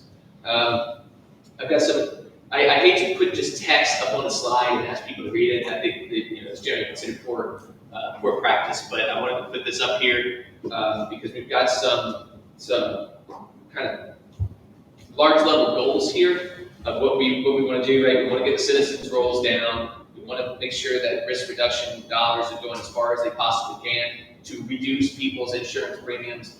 We want to pilot innovative models. We want to promote good governance, both at the local and the state level, to make sure that we're not putting people in a position to be at risk and ultimately accrue more insurance claims, which drive up premiums. And we want to quantify the efficacy of risk reduction measures. That goes a lot into the modeling, the data, the studying that we can do, that we can aggregate at our level. And then you can hold insurers accountable to make sure that when they're acting in our market, they're acting in a responsible way that properly credits our residents and our businesses for the risk reduction that is taking place around here. Insurance can be a real lagging indicator. We hopefully can have some forward-looking models that when we say, hey, OCD has done over 7,000 structures, we want to make sure that they're getting the premiums that they're entitled to actually earn. So those are going to be, I invite all of you to participate in this task force process. As we talk about it, we'll look as you can see, pretty much any idea that reduces insurance is going to be something that's going to be relevant to the task force. Anything. Come with anything, Representative. So we recently had a task force meeting in March 2025. The theme of this meeting was some of our non-government partners who are doing this work throughout the state, and this work being ongoing in the hopes that by getting everybody together in one room and coordinating with state government, we can achieve those synergies that the task force is all about. So we had presenters from the American Flood Coalition. That's a nationwide group that just best practices modeling and funding opportunities for flood reduction everywhere. They bring a really nice multi-state perspective. The Resilience Innovation Hub is a private group that's trying to bring private capital to these mitigation efforts through different bonding structures, different financial structures that ultimately, because it would take well over $2 billion to fortify every roof in the coastal zone, and I don't have $2 billion. So ultimately, private capital is going to have to come to the table, especially when you're talking about humongous benefits such as reducing insurance premiums. LSU came, that was both La House, Carol Friedland, and their NSF engine application to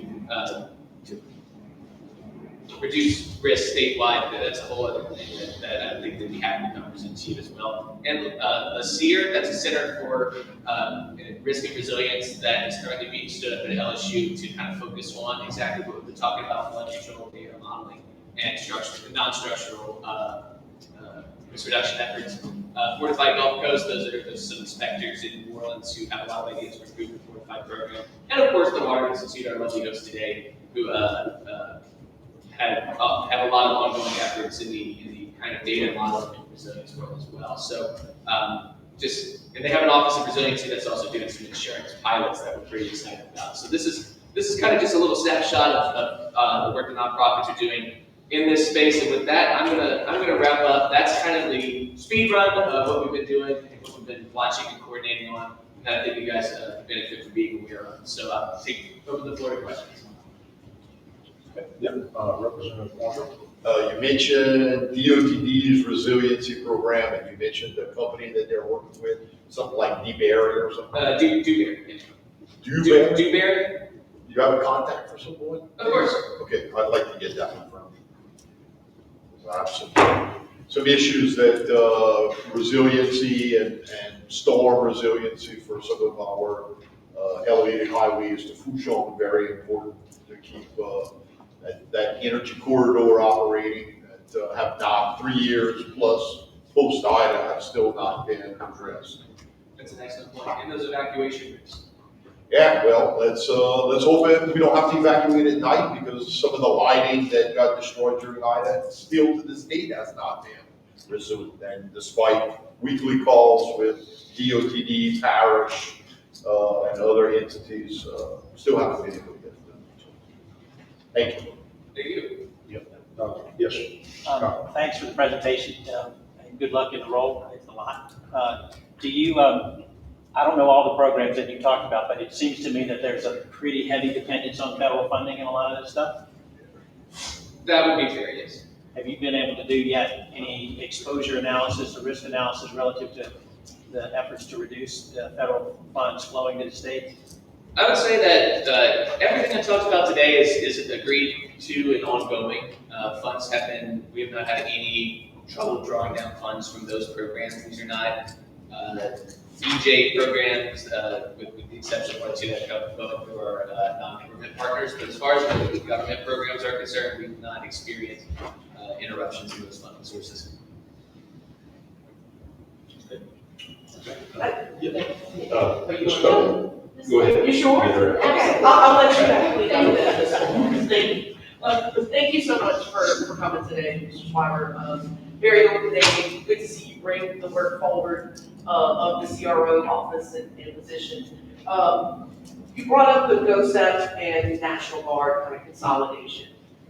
Having worked around a lot of local governments and in local government in and out for a long time, do you have any insight on how that is going to get operationalized, especially with storm season coming? How many folks from GOSEP, is there such a real core of expertise there on how to navigate both pre and post disaster, especially fighting for FEMA dollars? How many of those folks may be making the move over to land, or do you have any insight that you can share on that kind of new command structure? Yeah, I'll be totally honest. That's not my. It's not one of my efforts. That I know that the first way to effectualize it is just to put the land leadership kind of into the leadership positions and to kind of have them co-hold those roles. And that's more the first step to melding those operations together. It's by no means an elimination of services or other critical functions that GOSEP obviously, as they communicate with FEMA, performs every single time we have a disaster. It's I know that the first step is just to make sure that they're under the same leadership and that that's maybe helps things fall into place. There might be statutory changes, but as I said, I'm not really working on it. The second question I had was, he kind of alluded to it a little bit on the insurance side of the task force, but we all wear a lot of different hats, work with different nonprofits who are doing a lot of good work to implement some of those risk reduction measures, like Rebuilding Together New Orleans or Bayou Chapter, some of those other groups. Do you have like a feedback mechanism or a stakeholder engagement plan to solicit some of their expertise? They do a lot of work in terms of the Fortified Roof Program and really helping residents be able to take advantage of some of those programs. Yeah, so the task force, of course, having their public meetings, their public feedback, stakeholder engagement is part of that process. And then I think beyond that, it kind of goes down to those individual agency levels as they work through their programs and have good public stakeholder engagement. So I wouldn't say that it's going to be like a big document that's like, oh, here's our public stakeholder engagement. DC almost an advisory commission, somewhat like this, but less formal, that you would help to run to try and kind of connect that thread across all of those agencies and deliver that feedback to those guys. And so for the agencies, we of course have the interagency working group, where we have those resilience officers, so we can kind of build that connective tissue. Now, when it comes to maybe some of our non-government partners, it could be helpful in the future to formalize something, but I wouldn't want it to be exclusionary. Okay. Good question. Thank you. Oh, good. I want to hit on non-structural a little bit if we can. You were in the master plan discussions where in places like on the North Shore, you edge up on non-structural where half of it is due to coastal and half of it is due to river, right? And with limited coastal dollars, that I see that as maybe like a place where you could have some tension there, right? Because we are limited in the dollars, and so how far do our dollars go to cover coastal, et cetera, non-structural measures? But all along the way, we're learning so much about non-structural, especially in Southwest Louisiana with the Corps initiative there, and the Corps has big plans all across the country for non-structural measures. So there's a couple of workforce things that go into that, certainly, but most importantly, non-structural is such an individual decision. And whereas we build levees or we big coastal projects, it's for the benefit of the community over the individualism. Non-structural measures literally goes to somebody's house, right? And what are those barriers to entry? Why did you say no to what we think is free money? What are your challenges there, et cetera? So we are keenly interested in that. We want to make sure that we're having a positive conversation on kind of knowing the difference between, what's coastal flooding, what's riverine, mostly just in the money. But we want to continue on that journey on risk reduction when it comes to non-structural measures. And again, understanding that there's so much individual risk reduction there, but choices as well. Absolutely, I think you just said it right. It's going to be a journey. In as much as statewide flood control, and I'm going back to the DRIVE initiative a little bit here, statewide flood control apparatus that, of course, doesn't intersect with CPRA would be focused on riverine and rain stormwater flooding. And that's going to be kind of a separate and parallel rail to this wonderful coastal and storm surge protection that we've set up. But I think you're right that you can't be entirely parallel because you can intersect, right? I think the best example is New Orleans. Right? The history of New Orleans is filled with conflict of getting the stormwater out and not letting the storm surge in. And things that help to get the stormwater out always allow more water to come in. That's kind of something that the levee board versus the sewage, well, not versus, but there's been historical friction, and this is going back hundreds of years, between those two competing missions. Where do you put the floodgates and the pumps and everything like that? That's something that I think we wanted to get to in the early stages of DRIVE by consolidating these efforts, but of course the commingling of funds and the concerns about hurting CPRA's mission ultimately took precedence. But I think that the idea that coastal and riverine stormwater, water just doesn't categorize itself like that, right? It's all water and it's all flooding. And eventually there's going to have to be a serious discussion once we set up these parallel rails of how to make sure that they communicate properly and intersect properly. Good. Yes, ma'am. Let's do Question, it. and it's going to show my ignorance about your CRO role probably, but I'll ask it anyway. I know that CPRA through the master planning process and develops community vulnerability indices and basically through modeling what land loss is slated to occur over years 20, 30, 50.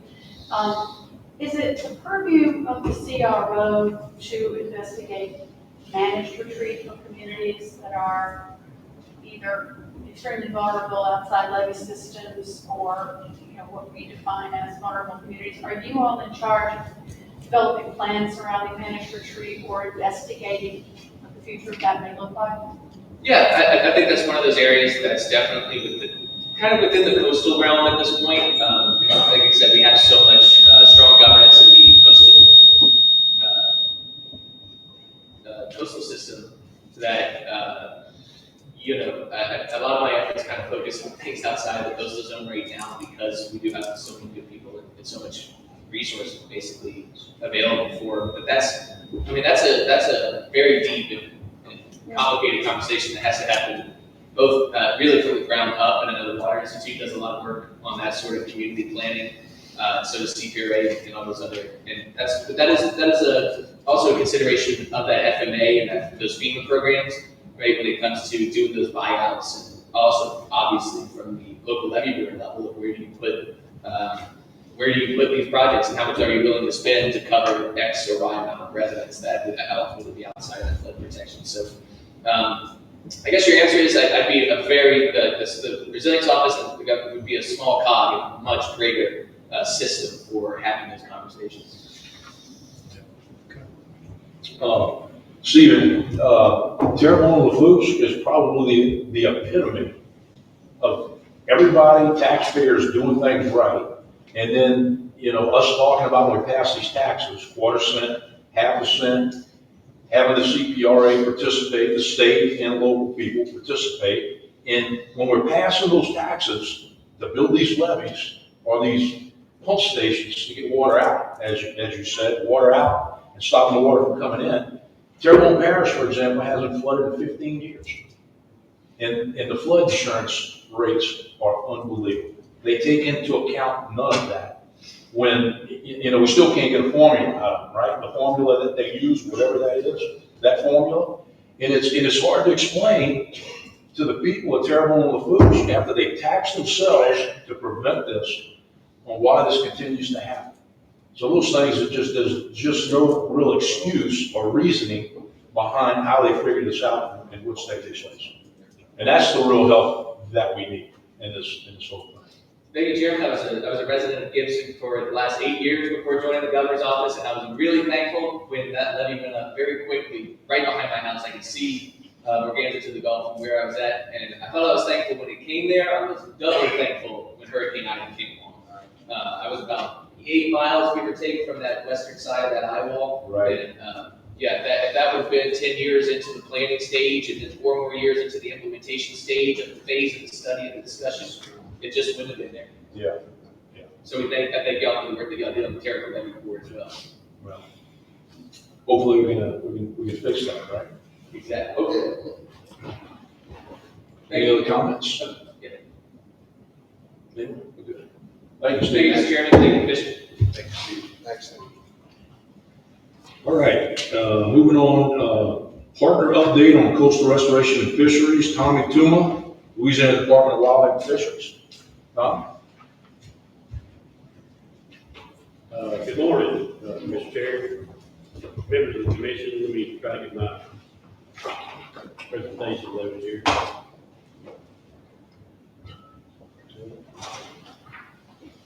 All right, my name is Tommy Tuma.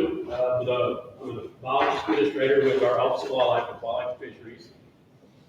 Excited to be here. First time attending the meeting, first time presenting. So, full disclosure, I found out I was going to do this presentation at 7:45 yesterday morning. So, if things don't make sense, I did my best to kind of throw this together. We had job reviews until 3 yesterday.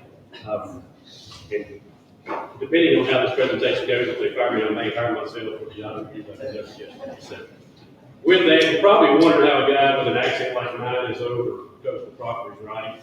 I guess I just love it. I'm from Central Louisiana. I went to Louisiana Tech with a forestry major. But when we talk about land management, all the principles are the same, right? You need to do an activity to manage the land to help that out.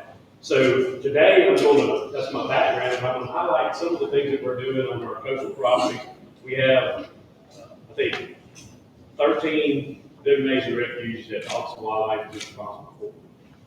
So we have 53 wildlife management refuges, that's about 1.6 million acres of public land in Louisiana. So it's a lot, right? And we're LDWF stewards to manage these properties. But we're going to talk about two specific properties today. I'm going to touch briefly on some other coastal properties if you'll allow me. And so Glenn mentioned earlier in his presentation that they had received funding and a couple tags through the legislation or the legislative session last year. And two of those projects was White Lake Woodland Conservation Area and Marsh Island. I'm going to spend the majority of my presentation talking about that. And so those tasks that they gave were to develop a comprehensive master plan. CPRA and Wildlife Fisheries will work together to develop a comprehensive master plan for White Lake and Marsh Island. So we're going to start on White Lake.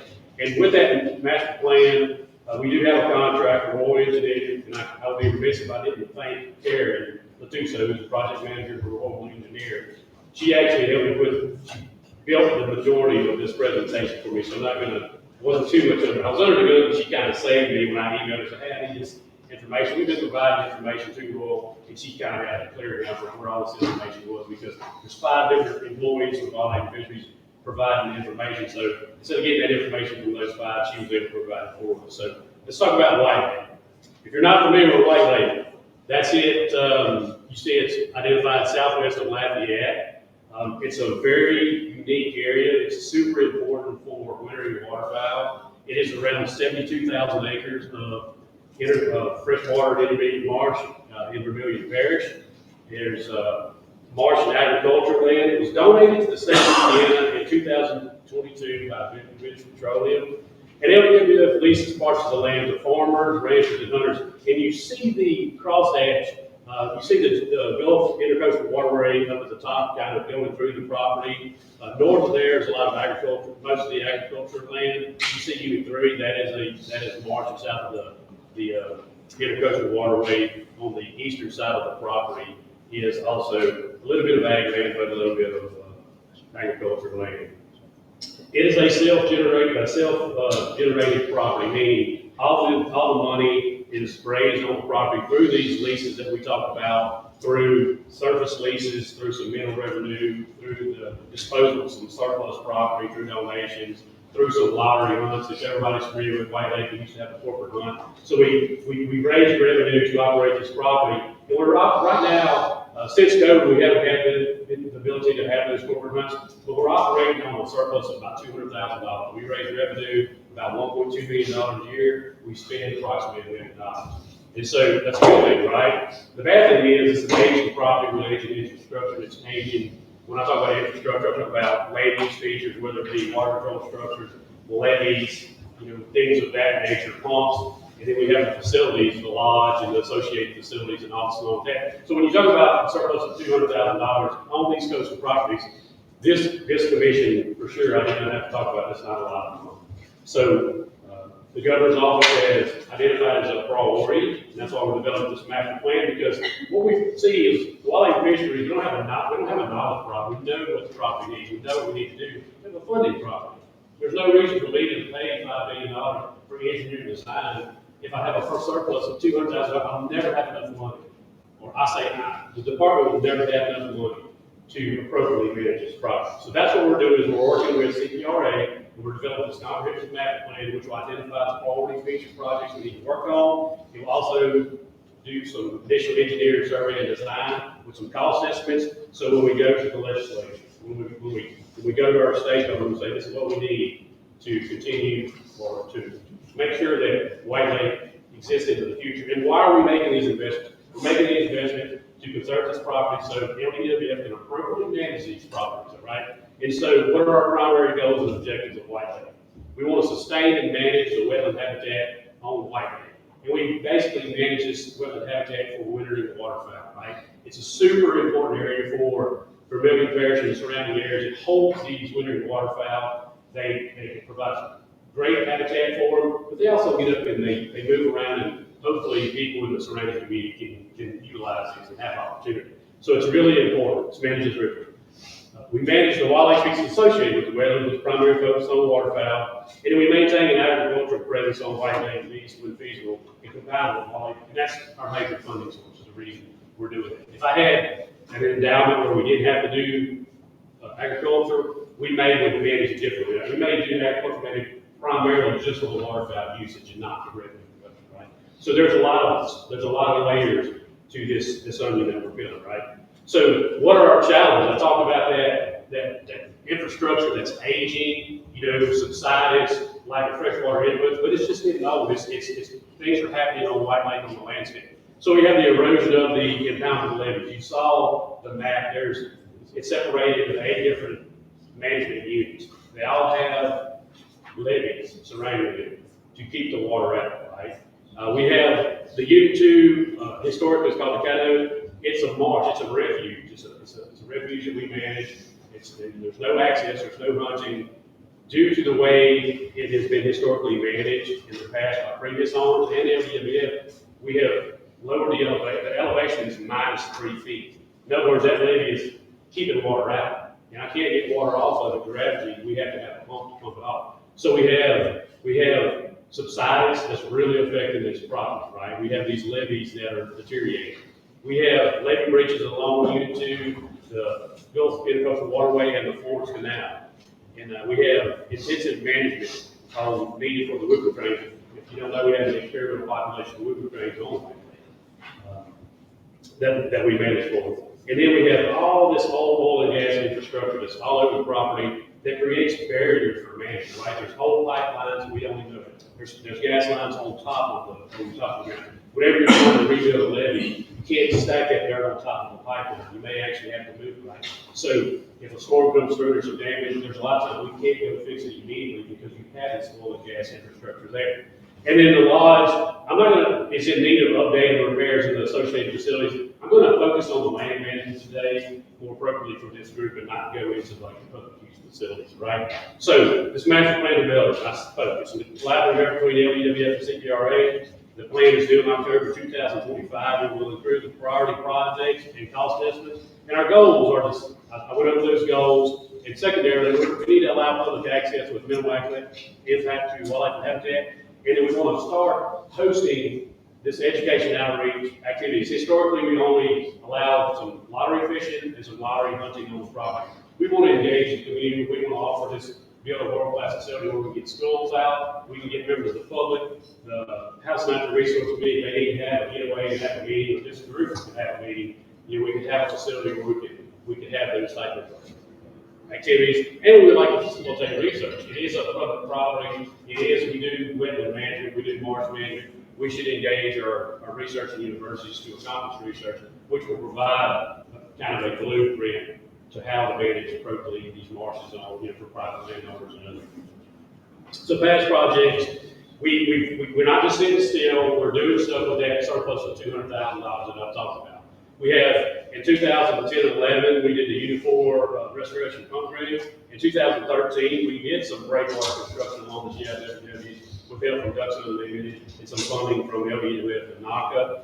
And then in 2022, we did a Unit 1 water control structure there. We had $650,000 there from multiple donors. In 23, the Louisiana Waterfowl Working Group through the legislature gave us $200,000. We installed pumps on that Unit 2 engine upgrade to where we can get that water off of that management unit appropriately. We had a Unit 2 bridge repair right there, the second from the left, where the North Shore of White Lake had breached that levee, where we did a cooperative endeavor with Ducks Unlimited. You see the bottom right-hand corner or left-hand corner. We had we created a levee with some rock and some we had to barge that material in. So there's a lot of logistical issues that you have. This year, or last year, 2024, those public use facilities, where I talked about the lodge and the boathouse, we had the roofs replaced. That was storm damage from Hurricane Ida, or one of the hurricanes, I can't remember, but that was 5 years to get those roofs replaced. And then we replaced the guillotine gate last year. We used the White Lake Fund, and that was approximately $400,000. So what we're identified as triage projects, and triage is usually a medical term to talk about priorities of where you need the most attention. So we have our triage projects. This is what the property is in most need of, right? First thing, the GIWW Shoreline Protection Project. We have broken it down into phases because you see the total is $126 million is what we need. Obviously, nobody's going to give us $126 million. So what we have is I know it's hard to see, it's kind of purplish, but the red is, hey, we've got to have this. We're one storm away. We've got dirt holding hands that's keeping water out. And that is super important because if that levee breaches to the north, the water potentially and most probably makes it all the way to Gate, right? So it's not just protecting White Lake property, it's protecting a lot of Vermilion Parish. So we're actually getting a maintenance permit. The GIWF is a federal waterway. It's a little bit different. We do have a maintenance permit to rebuild some levees on the interior property, but since that's a federal obligation, it's a little bit different. But we're trying to get a permit where we can help kind of band-aid some of these bad spots until we can get a permanent fix of the shoreline protection, right?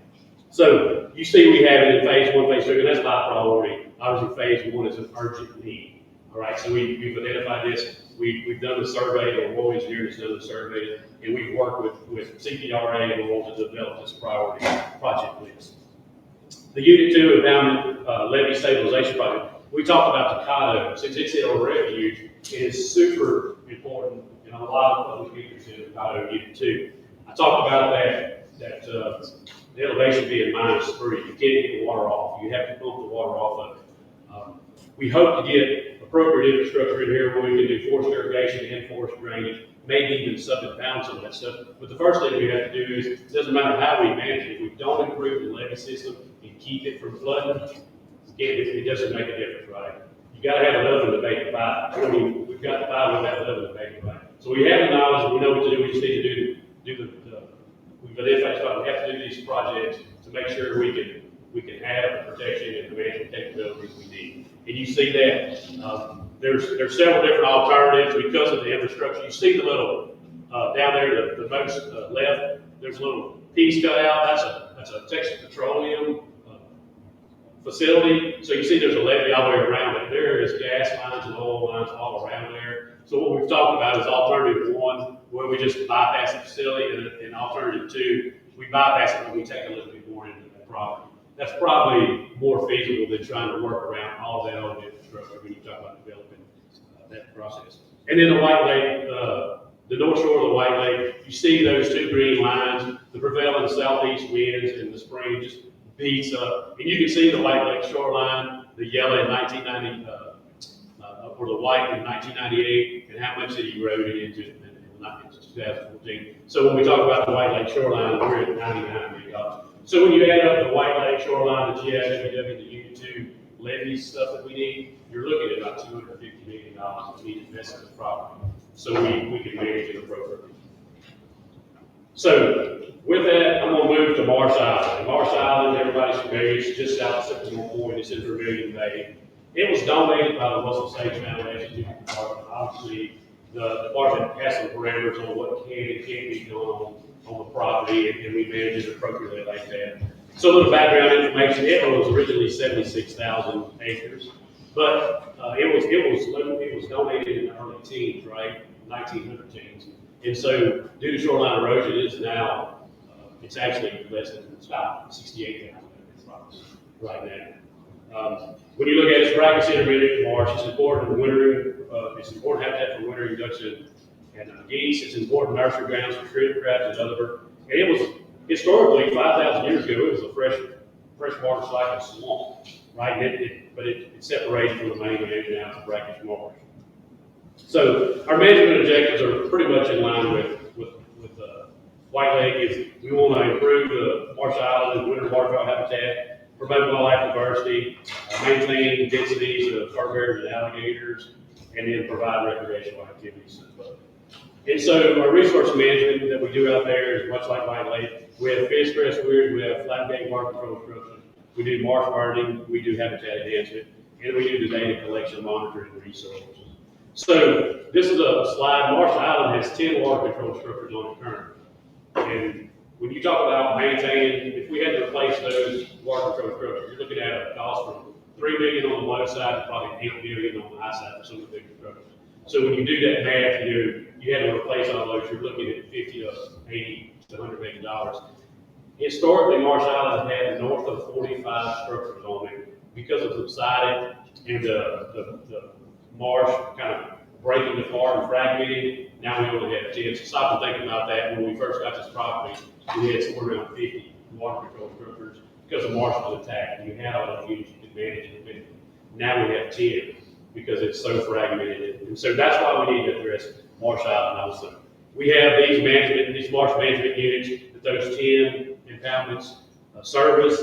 Our best one is called the big impoundment. It's on the southwest side. It's protected. There's a oyster reef off the coast of the Gulf of America there, and then you have levees all the way around. So it's doing pretty good. But this eastern side, it's taking a pretty good hit. So where were we at? We made site visits with CPRA and Royal. We've looked at all the units. We've come up with a data gap analysis, survey and geotechnical investigating or to commit soon. We're actually issuing a special use permit this week so they can go out there and do the survey and geotechnical. And then the project planning document and we'll follow the data collections. So our highest priority is the easteries, as talked about, because of the marsh fragmentation, because of the shoreline erosion. And we're seeing that loss of oyster reefs on the eastern side that provides that natural protection that we need to do. The critical habitats are degraded and the ecological and economic benefits are diminished.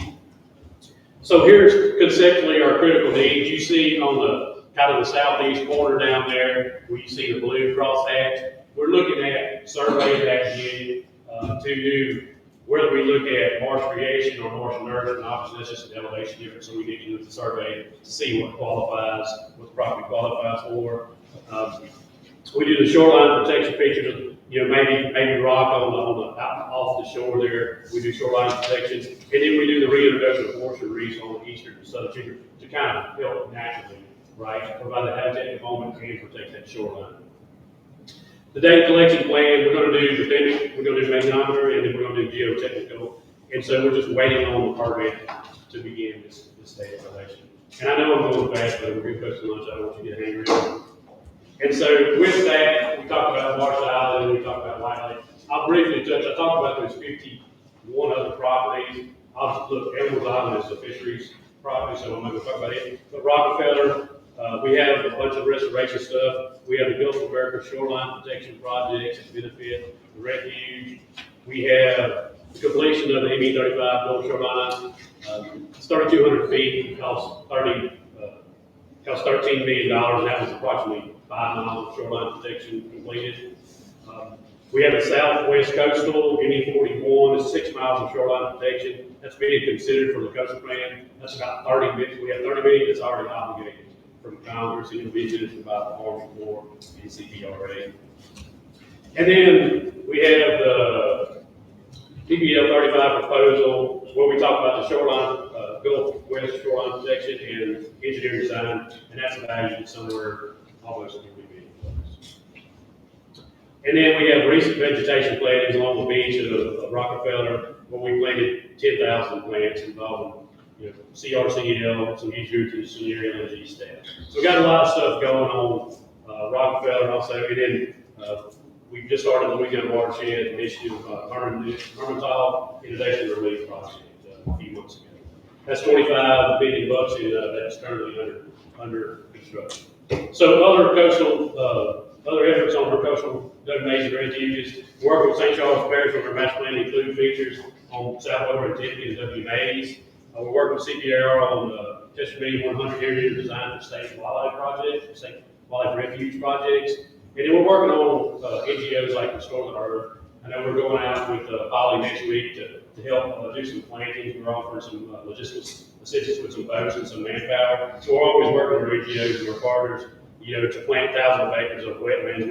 I think Restore the Earth was planted about 15,000 acres on the South Shore, Tiffany, and Marquardt WMAs with us. And then we're working with CPRA, and we're advising on the Deepwater Horizon Fund and that's an hydro reservation project. And then obviously we're participating in the Atchafalaya master planning and broader coastal master planning efforts. And then state wildlife, that's a property that's on the west side of Marsh Island. It's adjacent to the Rainy complex with Hog. We're working on the Hog Bayou water control structure, and that's going to have some impacts to their property also. And so we'll be submitting that rental permit pretty quick. And then we have Raccoon Island restoration with the Deepwater Horizon efforts, North Chandler, North Harbor Island restoration, Passalude Island restoration was talked about, and the Terrebonne Island Latifi project, ongoing construction. And then, we're playing a role in that. So, and we continue to do queen bess, monitor vegetation, and nesting birds, mating birds, and nesting habitat. Rabbit Island, we're doing the same thing in North Breton. We assist the Fish and Wildlife Service on that, and obviously, everybody knows with the nose stuff, the Fish and Wildlife Service, their staffing is down, so we're helping them out where we can to manage those refuges. And with that, I know that was really quick, but I will entertain any questions. Yes, Ms. Boyd. Hi, Tommy. Nice to meet you. I wanted to call you Tommy Tuna. I told Tony that. And then You've been the first person to ever call me that. You said you were Central Louisiana. My wife, I have a 10-year-old about to be 11. She said, "It's your fault. I get called. I'm adding Tuna to his class every day." But nice to meet you. I probably should know the answer to this, but I cannot remember. Why is the GIWW shoreline not cost shared? So when that was constructed, the Corps says that their only responsibility is the shipping channel, so they continue to keep it open. Like the main? The main, so the GIWW was, I think, 135 feet wide. It was originally built. Okay, so that's there. It is now close to 300 feet wide. Yeah. So when they built the GIWW, I think they signed the authority and responsibility for the maintenance of the shorelines over to the parishes and the local governments. So it falls back on property owners and the parishes and the local governments. So you think there's no way to revisit that? We have revisited that and we were told we would now do the same. I appreciate that. Thank you, Tom.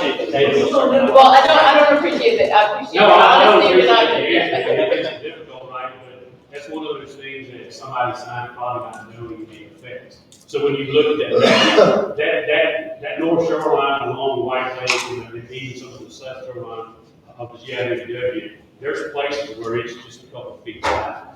Now you stop and think about at some point if it was 135 feet wide and it's now 300, well that bank was 75, 80 feet further north and close 75 feet further south. So it has taken that wave action from that commercial side and just beating it up over the years.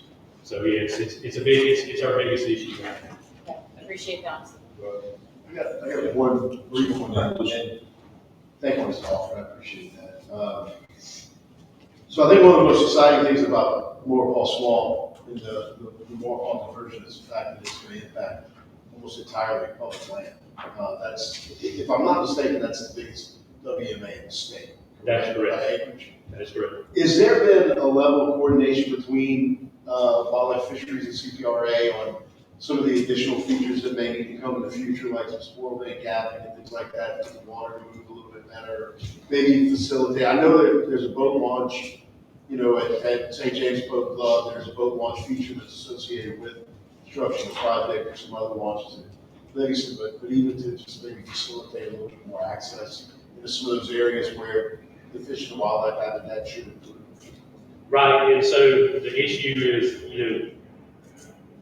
our property, where our property boundaries are, there really isn't any public access. You have to almost get off at the boat club or the yacht club, and you've got to get off Reserve Canal to get into the management area. So we certainly have had those conversations with the parish, and we're talking, as we see how, if Davis Pond, I'm going to shift gears to Davis Pond, it's not even a land building project, it's a diversion project, right? But it's building land. And it's almost like the Chaffalot Delta. We actually pulled our staff off of Chaffalot Delta because it's accreting land so fast. Anything I do or any public use feature I establish is almost dry, high and dry, or it's compromised. So we are working, that is on our radar, but we're kind of seeing where this goes and seeing what the results are before we can spend a lot of money in establishing these public use features. But it is on our radar to improve. That's one of our strategic plans through the department that's been approved by the governor is to improve access and provide more opportunity for the public. So it's always on our radar. And that's not, that's just traditional uses, but that's also non-consumptive uses also. So we are looking at kayak launches, a lot of this other stuff that may be coming down the pipe that we can provide these public use features, but we need to kind of figure out how fast we're growing property, how much currency we do there in the time frame, that way we can, the last thing we want to do is develop a boat launch in any way. So just got to be smart about how we do it. So we're being cautious, but we're optimistic at the same time. Yeah. Thank you. Okay. Oh, let's go ahead. So I'm looking on the Sunrise website for the wildlife management area for Marsh Island, and then the oyster lease layer. Yes, sir. And it shows that where you were saying that you were building or working to keep the reef intact, that it's overlaid with privately held oyster leases. Oh, on that side. Yes, sir. Okay, So on the east side. y'all don't build any, you said, I thought you said southwest, I'm sorry. No, southeast. So the east side. So Okay. the south, I said the south, I didn't mention oyster reefs, but I said the big impoundment that is right here. Yeah. That oyster reef provides a layer of natural protection to the shore there. And y'all aren't spending public dollars on building a reef on the southwest? No, sir. No, sir. Not at all. Thank you. Yes, ma'am. Is there any active industrial activity in the conservation area? In White Lake, so Texas Petroleum does have, they get acquired the oil and gas and mineral leases. So they are out there. It's nothing like it was 30 years ago. It's very, very minimal to say the least. In fact, I think that facility is probably fixing to be sold to another entity. The head of it will be. I just was curious if that was another potential So, revenue source. anecdotally, as part of their lease of the minerals there, they provide $200,000 of repairs to White Lake. So they do some levee lifting, some, but it's hard to quantify what $200,000 worth of work is, right? They just get a contractor. And we do our best to identify some areas, but there's nothing in statute or any rule that says you have to go where wildlife and fisheries prioritizes repair. A lot of times they just kind of do the repair themselves. And there's a lot of things wrong that we inherited, so a lot of challenges that we inherited with this problem. Yes, ma'am. So is there, I see here, especially on the White Lake, it says, sustain wetland habitat and maintain these properties. Is there a time frame for this? Because even, I was just looking at the, with, action on the coastal master plan website, the land loss seems quite significant, but, the next 50 years. So I'm just wondering if there's a time frame for the maintenance plan. Mr. Ledet here still? Yeah, right. No, it's Ledet. Oh, no. So I think, yeah, we'll have to plan. I'm sorry. Not you, Sorry. Ledet. My accent probably threw you off. I thought I said Mr. Ledet. So I think CPRA has $29 million in this year's budget to start working on some of this shoreline protection. So that's why we've kind of prioritized it out. They do have 29. I think there's a plan to, like everybody else, to go after some of these surplus dollars that we may have available. So we should start seeing something very quickly. There is also the intent of the department to look for alternative funding measures so we can get some of this work done. So yeah, we're moving fast. Not as fast as I would like to move on the very, obviously I talk very fast on the very impatient out, but I'm hoping that we have some stuff going on by the end of this year. Certainly next year we'll have some stuff. Thank you. All right. Thank you, Mr. Tuma. Thank you. Very information. Thank you. All right. Moving on, coastal industry, coastal jobs update. Scott Kirkpatrick. Scott. Right, well, thank y'all, appreciate Tony, the invitation to be here, Mr. Glenn. And for those of you I haven't met, Scott Kirkpatrick, I started working in this space in Governor Blanco's office back in 2004. So enjoyed working in this capacity, doing government relations work since that time. And here talking on behalf of the Coast Builders Coalition, which we started in 2008, and I think I'm also going to cover for the CCRA today. Peter couldn't be here. So I think if you're thinking about, all right, advisory commission, part of what I understand you ought to be doing is working with different stakeholder groups. Think of this as both the group that is involved in direct coastal restoration, hurricane protection work through coast builders, but also indirect business involvement through CCRE. So that's kind of hopefully the two partners we're talking about here. CCRE, and we have, I know Ms. Joni Tuck is involved with this and has been, so she can fill in any gaps, but has been around since 2014, really focused or organized through Greater New Orleans Inc., and that's who Peter Waggonner works with. And they have a group of over 35 companies who have been involved in promoting restoration and protection work, talking about these issues as it relates to businesses that, again, are kind of around this space, but not directly involved in doing the work. So, the mission, you'll see here, making that business case for the work that is happening, the benefits of the work, et cetera. Making sure that the business community understands the importance of their involvement in this work. I mean, I think we often operate in this coastal community can be a small community. At times it can be disheartening when you're, let's say, in the heart of Baton Rouge and talking to some folks and this seems very far from them. And you say, I mean, you're just a few minutes from this work. You're a few minutes from the coast. How is it that you are not engaged? That can be true for even New Orleans, shockingly, when they're right on the legislation. This type of work is very important to get the message out to a broad group of stakeholders. I know that's part of what y'all are doing, and then the CCRE group is a part of what can help with that. Supporting adoption and implementation of the master plan, we've got a great history there, but of course that's not a given. These are obviously incredible trade-offs that are made as we put these plans together, and there can be friction on that. Ensuring going after additional dollars, I know the priority there and the importance for the future of this program to get that done. Advocating the maintenance existing of the new revenue. And then, creating opportunities to engage local businesses and the workforce in the master plan's implementation. So we've, both groups have been not only interested in making sure people see the projects. Again, that's part of our challenges. Unlike transportation projects, people aren't necessarily driving on these things. They don't even necessarily see these projects. So you've got to find ways to help people appreciate what is happening, but also making sure that the workforce is going to be there and that the prompt kind of education is there to get people ready to do this. So a part of what CCRE does certainly is trying to help folks understand who all is involved in this work, how important it is to the local economy. And so thankfully this is how the secret sauce is made, as they use this in-plan system to try to estimate the impacts, the jobs, etc.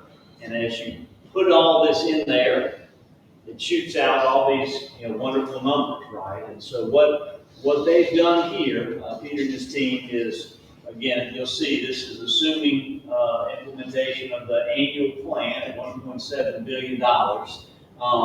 They've got the direct jobs, right? So at 12,000, if you do $1.7 billion of work, they're estimating 12,000 jobs kind of sustained and engaged. But then you also have indirect and induced jobs, okay? So indirect are the jobs created basically by the project team spending money on things they need to do the work, right? Induced is kind of the secondary impacts of the people working on the projects, what they're spending in the local communities, right? So that total at the bottom, you see, almost 20,000 jobs related to full implementation of the annual plan.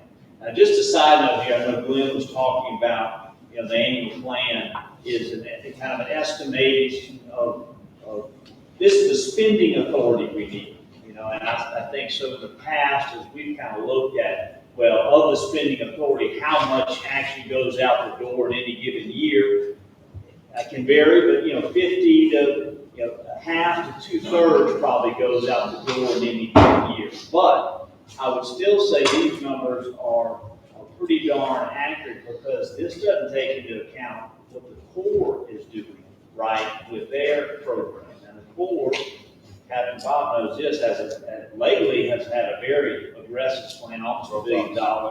Plus you have the locals, local levy districts, et cetera, that may be doing stuff outside the plan. So still very relevant numbers there. You'll see at the bottom kind of the breakdown of kind of what jobs, general job categories are involved here and kind of the numbers along with that. So that's pretty fantastic stuff that really speaks to incredible impact in the state. And then this is kind of the graphic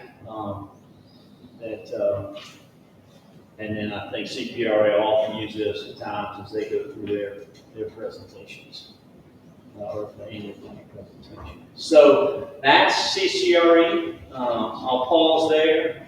Joni, did I miss anything? No, as chair, I would like to commend you on your thoroughness and subject matter expertise.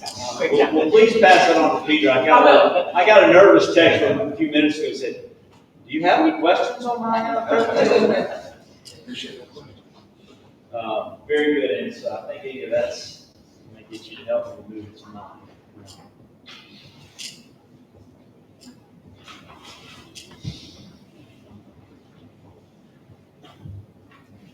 Scott, while you're doing that, I got a question. You know, of the 12,400 jobs in the annual plan, 11,000 being construction, do we know how many are maybe affected by one particular large project that being in various areas of the diversion? I mean, if it's third of the plan, I gotta think it's third of the jobs. I mean, I do know there are estimates specific to the diversion, and what that, those jobs would be. I don't have it in front of me, but back of the napkin, I'd say it's a third of the job. It's a good guess, right? It's a lot more than sometimes we get from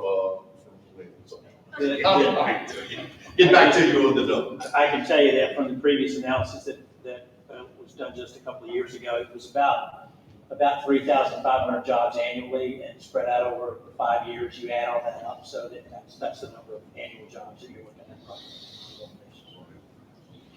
Right.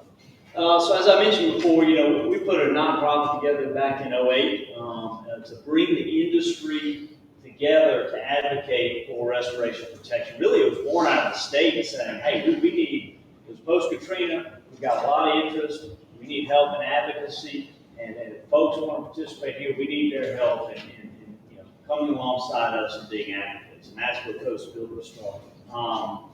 I think in general, we're about growing funding and then spending it efficiently, right? Because this is, our members are those who are involved in doing the work. We're a little unique in that we're not just like an ACEC, just the engineers, or AGC contractors. We're anybody who's involved in this work, in this space. We're all trying to pull in the same direction and keep this program going.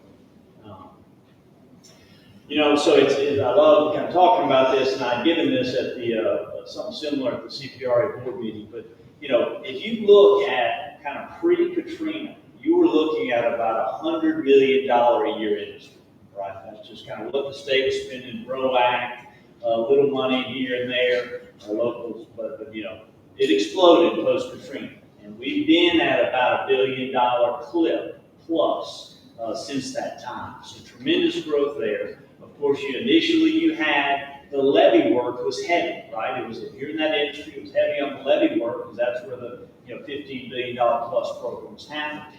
Then, of course, you shifted to heavier with the restoration work because that was closed oil spill. Those dollars, more focused on restoration type stuff. So the industry has, shifted a bit, but in a lot of cases, most of these companies can do both, right?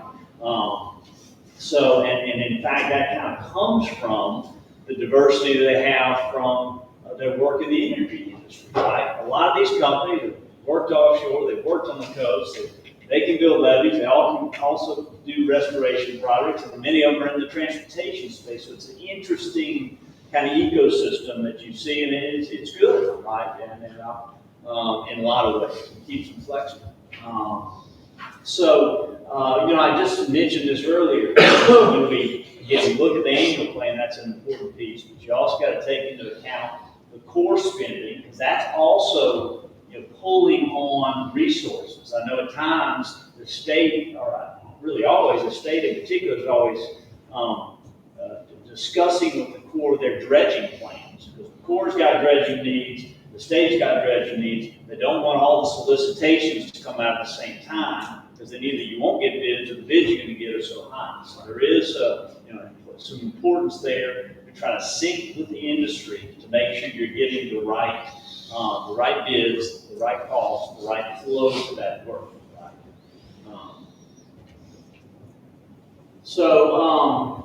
A couple of things, just we think about, hey, what are some of the benefits of working with the industry? How do we do this in a way that the industry is giving the state what it needs? And a couple of things through the years that we've faced. There was a time when, particularly with dredges, as the state looked at needing to increase its dredge capacity, it was not sure it could get there. And they came and said, "Look, I don't think there are enough dredges. We've got a lot of dredging work, and y'all aren't going to be able to do it." And the industry said, "You know what? If you show us consistent funding in the out years, we will make the investment in that equipment, right? But if it's haphazard, we don't know what's coming, that's going to impact our ability to invest." The state, thankfully the funding streams were consistent enough. The investments have been made. In fact, thankfully, a lot of those dredges were made in Louisiana shipyards, right, which is another awesome thing. And the industry largely has been able to respond to the needs of the state for dredging, which is very neat.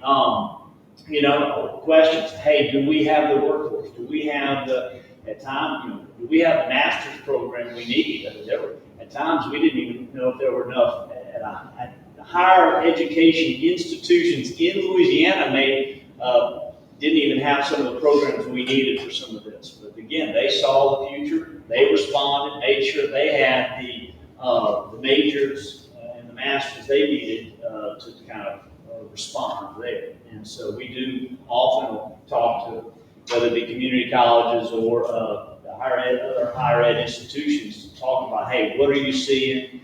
What are the workforce needs in the future? How do we take care of those? There have been questions about, hey, how do we efficiently procure this stuff, right? Everybody kind of came from the transportation model. How do you procure engineers? How do you best procure contractors? CMAR, that was alternative delivery methods. Is that something we need for the coast? Again, we've been in contact and working with the state to make sure that is efficient. And then, achievement is obviously working with the state on their annual plan and master plan, which is, I know, something y'all all do. It is amazing that the level of commitment and support for that plan. I know as Representative Ogeron can say, it's not often you say, hey, we got $1 billion to spend and everybody's on the same page about how to spend it. That's pretty rare for legislature, right? And that's taken a lot of work from the people in this room. And it's we've enjoyed being a part of that team that supports that effort as we work through all this stuff. I will say too, in the industry, probably the number one thing you're looking at for your future investments is that annual plan and master plan, right? Those are the projects you're looking at. Do I hire this person coming out of LSU because I think we're going to get, some consulting work over the next 5 years? You're going to be looking at what's going to happen in the future to make that decision. We're going to invest, I mentioned, in a dredge because we feel like over the next 10 to 15 years, these projects are going to happen. That's why that annual plan and master plan are so important to everybody, including the industry. So, and I also say, we have been excited to see that we are exporting our knowledge to other places. These companies come, they're doing great projects, they're using that on their resume to win work in other places. And that's a bit of what we're here with about the Water Institute, trying to maximize what we do here, not only for our benefit, but then for those here to take that expertise to other places, ultimately benefit Louisiana. So that's been very exciting to see. And just one or two more slides here. Again, I'm happy to answer any questions. But all right, so what are the challenges? I know y'all, this advisory commission, what are, how can we help? What are things y'all need to toss around? I mean, we all know funding is a particular challenge. And I think from the industry standpoint, it is interesting to think about how, this is rough, but that's just an 80-20 rule. If you're in the transportation space, you can count on about 80% of that funding being consistent each year because of the dedicated gas tax and vehicle sales tax, et cetera. About 20% can vary over time. That's surplus funding or capital outlay funding, et cetera. That 80% is your core. You pretty much flip that in the coastal space, right? If you look at the funding streams, pretty much are going to be there.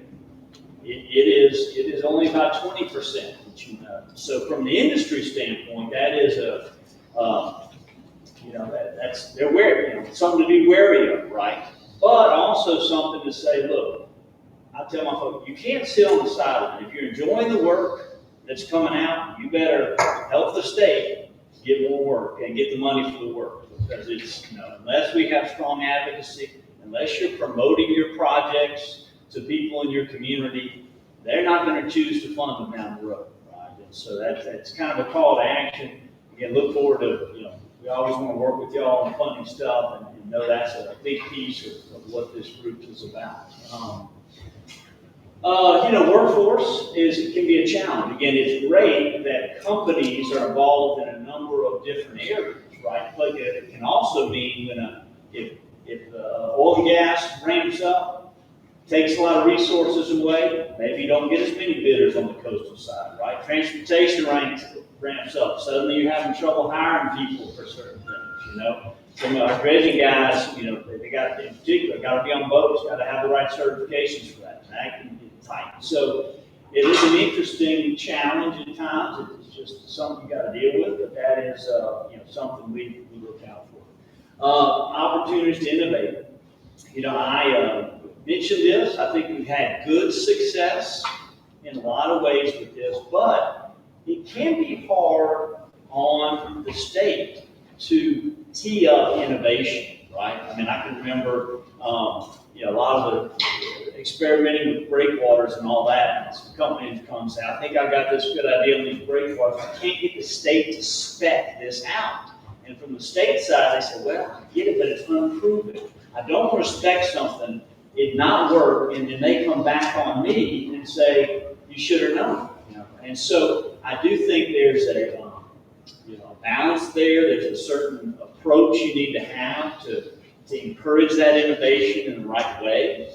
I think we all in this room recognize that we've got to have more innovation in order to be successful. We don't have all the money we need to address the problems that we have with this. And so y'all encouraging the state in the right ways on how to pilot things and innovate is going to be important. And in some ways, giving them cover. I mean, if something doesn't quite work out, at times people got to step up and say, you know what, they made the best decision they could. Didn't quite work out, but we're going to learn from our mistakes too. That can be hard. So the innovation piece is hopefully something in the future to continue to work on. And then obviously continue to work on exporting the expertise. How we do that, how we grow the economy here because we're experts at this, and allow our people to kind of go forth and do great things in other places. So those are some of the challenges. And look, that's about what I got. Any questions? Very informative. Yes. I have one question. A comment and a question, actually. Just to speak about the differences in the industry and the workforce. For example, in in Terrebonne and Lafourche, we have one contractor who started out as the maintenance contractor for the parish, who was just $100,000 here and there, little projects that they would do, and now has been awarded the largest block complex project, and they're based out of Thibodeau, Louisiana. So that's from a maintenance contract perspective of $1 million a year to almost $400 million block complex. But on the flip side of that, I've had trouble hiring people to come work for me when there's jobs like that I'm competing against, right? So what can the Coast Builders Coalition do to maybe go to the community colleges, the technical colleges, and encourage earthwork and levee building and flood protection, because it's not something that's ever going to stop. It's never going to go away. We're always going to be working on levees, lifting levees, working on structures. It's a forever job. So that I would like to know if you could speak about that. Yeah, so we have entertained a variety of discussions with a lot of the community colleges at times as they're trying to tee up certain programs. Hey, if we do this program, where we're going to have people with jobs on the back end, and so often try to pair them with different companies that might be interested in that, and so they can share. Yes, we think we'll have some upcoming jobs in that space. I do think some of it too is just overall community appreciation for the work, right? And so people coming into the community colleges saying, hey, this seems like an exciting place to be. But probably the best thing we can do is to stay close to the community colleges. I know we've been down by y'all, and happy to field any other questions that they haven't, and say, hey, can we talk to some people in the industry?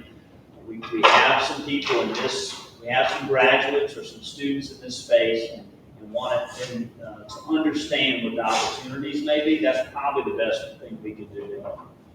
Thank you. You know, Angela can testify, talk about innovation. You know, of course, sector gates are wonderful, right? Easy to operate.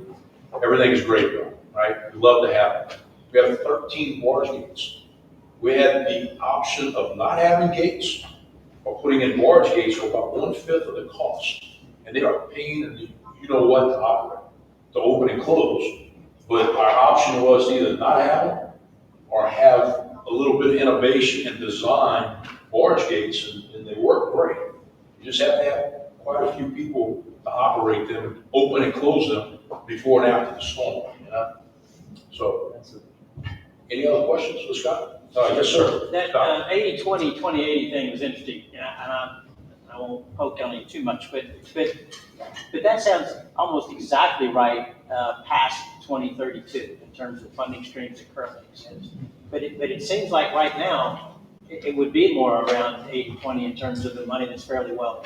Right. I mean, I'm putting the kind of the BP stuff as not consistent. You know, Okay. Hopefully the Bro Act, hopefully, Bill Mason should stick around. Yeah, but it's still, that adds up to about 20% of what.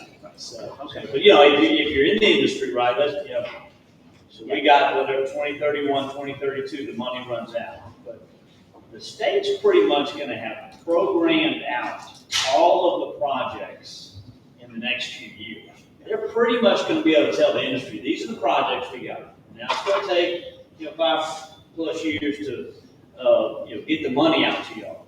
But beyond that, they're gonna tell the industry that all these other projects, at this point, we don't know how they get the money. So it's gonna be an interesting dynamic, right? The 2029 master plan is gonna be fascinating, and how the state approaches that, and what message it sends to the industry about, how things go forward.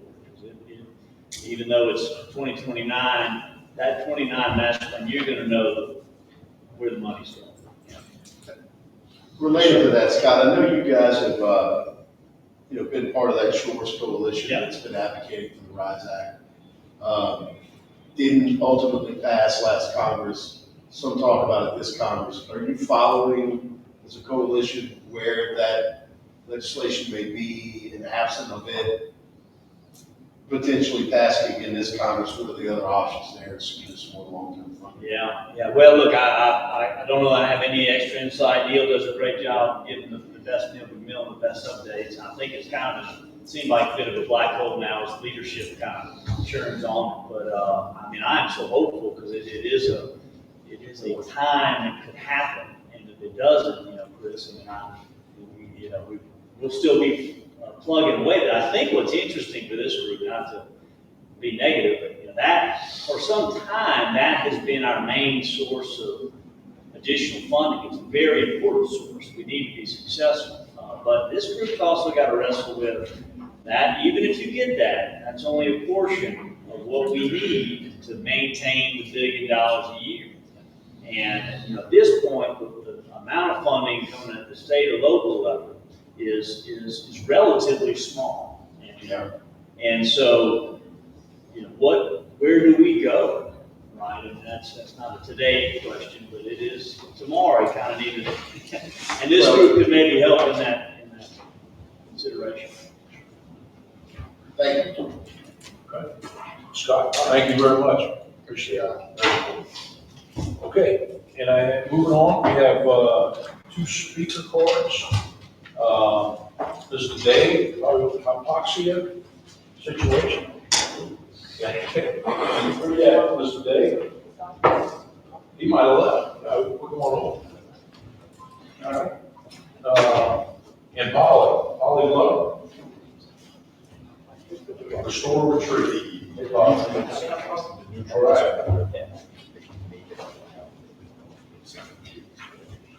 Hey, good afternoon. I'm going to be real brief in my comments because I know everybody's hungry and they want to get a lunch, right? But first, real quick, it's been referenced twice. Next week, we do have a planting in Port Tucson. It's coming up. It's the Ducks Unlimited terracing project, just so the commission will land. It's 87,000 feet of earthen terraces, okay? Roar's, part of that was to secure funding for 16,000 black mangroves. If any of you want to join us, you're welcome to come out there and plant. It's been a great collaborative effort with the support of Wildlife and Fisheries, Jefferson Parish government. We've got some assistance coming in from Terrebonne as well. So it's an incredible project. Volunteers are going to plan it. But I really came here to address some of the concerns about Lid-Barataria.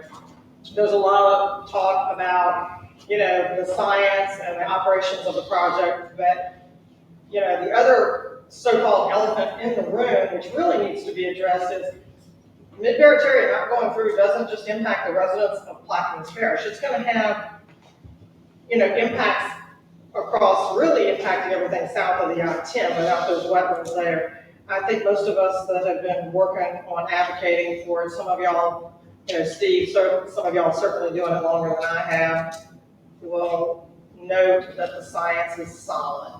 It's 40 years of solid science. Imagine if we would have built that diversion 40 years ago, we would not be here today having that discussion. But I think perhaps the biggest, and I'm not going to read the scripted notes that I have. I made a comment 2 years ago when the Washington Post came to Louisiana to film a study, a story called Facing the Surge. Steve, I think you may have been in that with me. I don't recall at this point. But the reporter, who happened to be globally known for covering environmental reporting, was struggling with the notion that we had levied the river in the 1930s and that the estuary was deprived of the sediment. So what I did was I pulled over on the side of the road in Plaquemines Parish and I said, imagine that you have just taken your artery and put a tourniquet on it and constricted your blood for the rest of your body, which is basically, and then all of a sudden the reporter said, now I'm starting to understand. We really and truly only got one shot to get this right. It's funded, it's been properly vetted, it's permitted, the engineering is solid, the design is solid. I guess my biggest concern is that future generations are going to suffer at the hands of this project not going forward, and the media is saying different things. Stalled, it's killed, which is it? I just want to go on the record that I was on the phone till 11 o'clock last night with members of the community that were upset that this project is being stalled or killed for the benefit of just a few people. Because the overwhelming support is for this project to go through as implemented. That's it. Thank you, Thomas. Okay, motion adjourned. Second. Motion, Caluso, second. Mr. Bob. No objection. We are adjourned.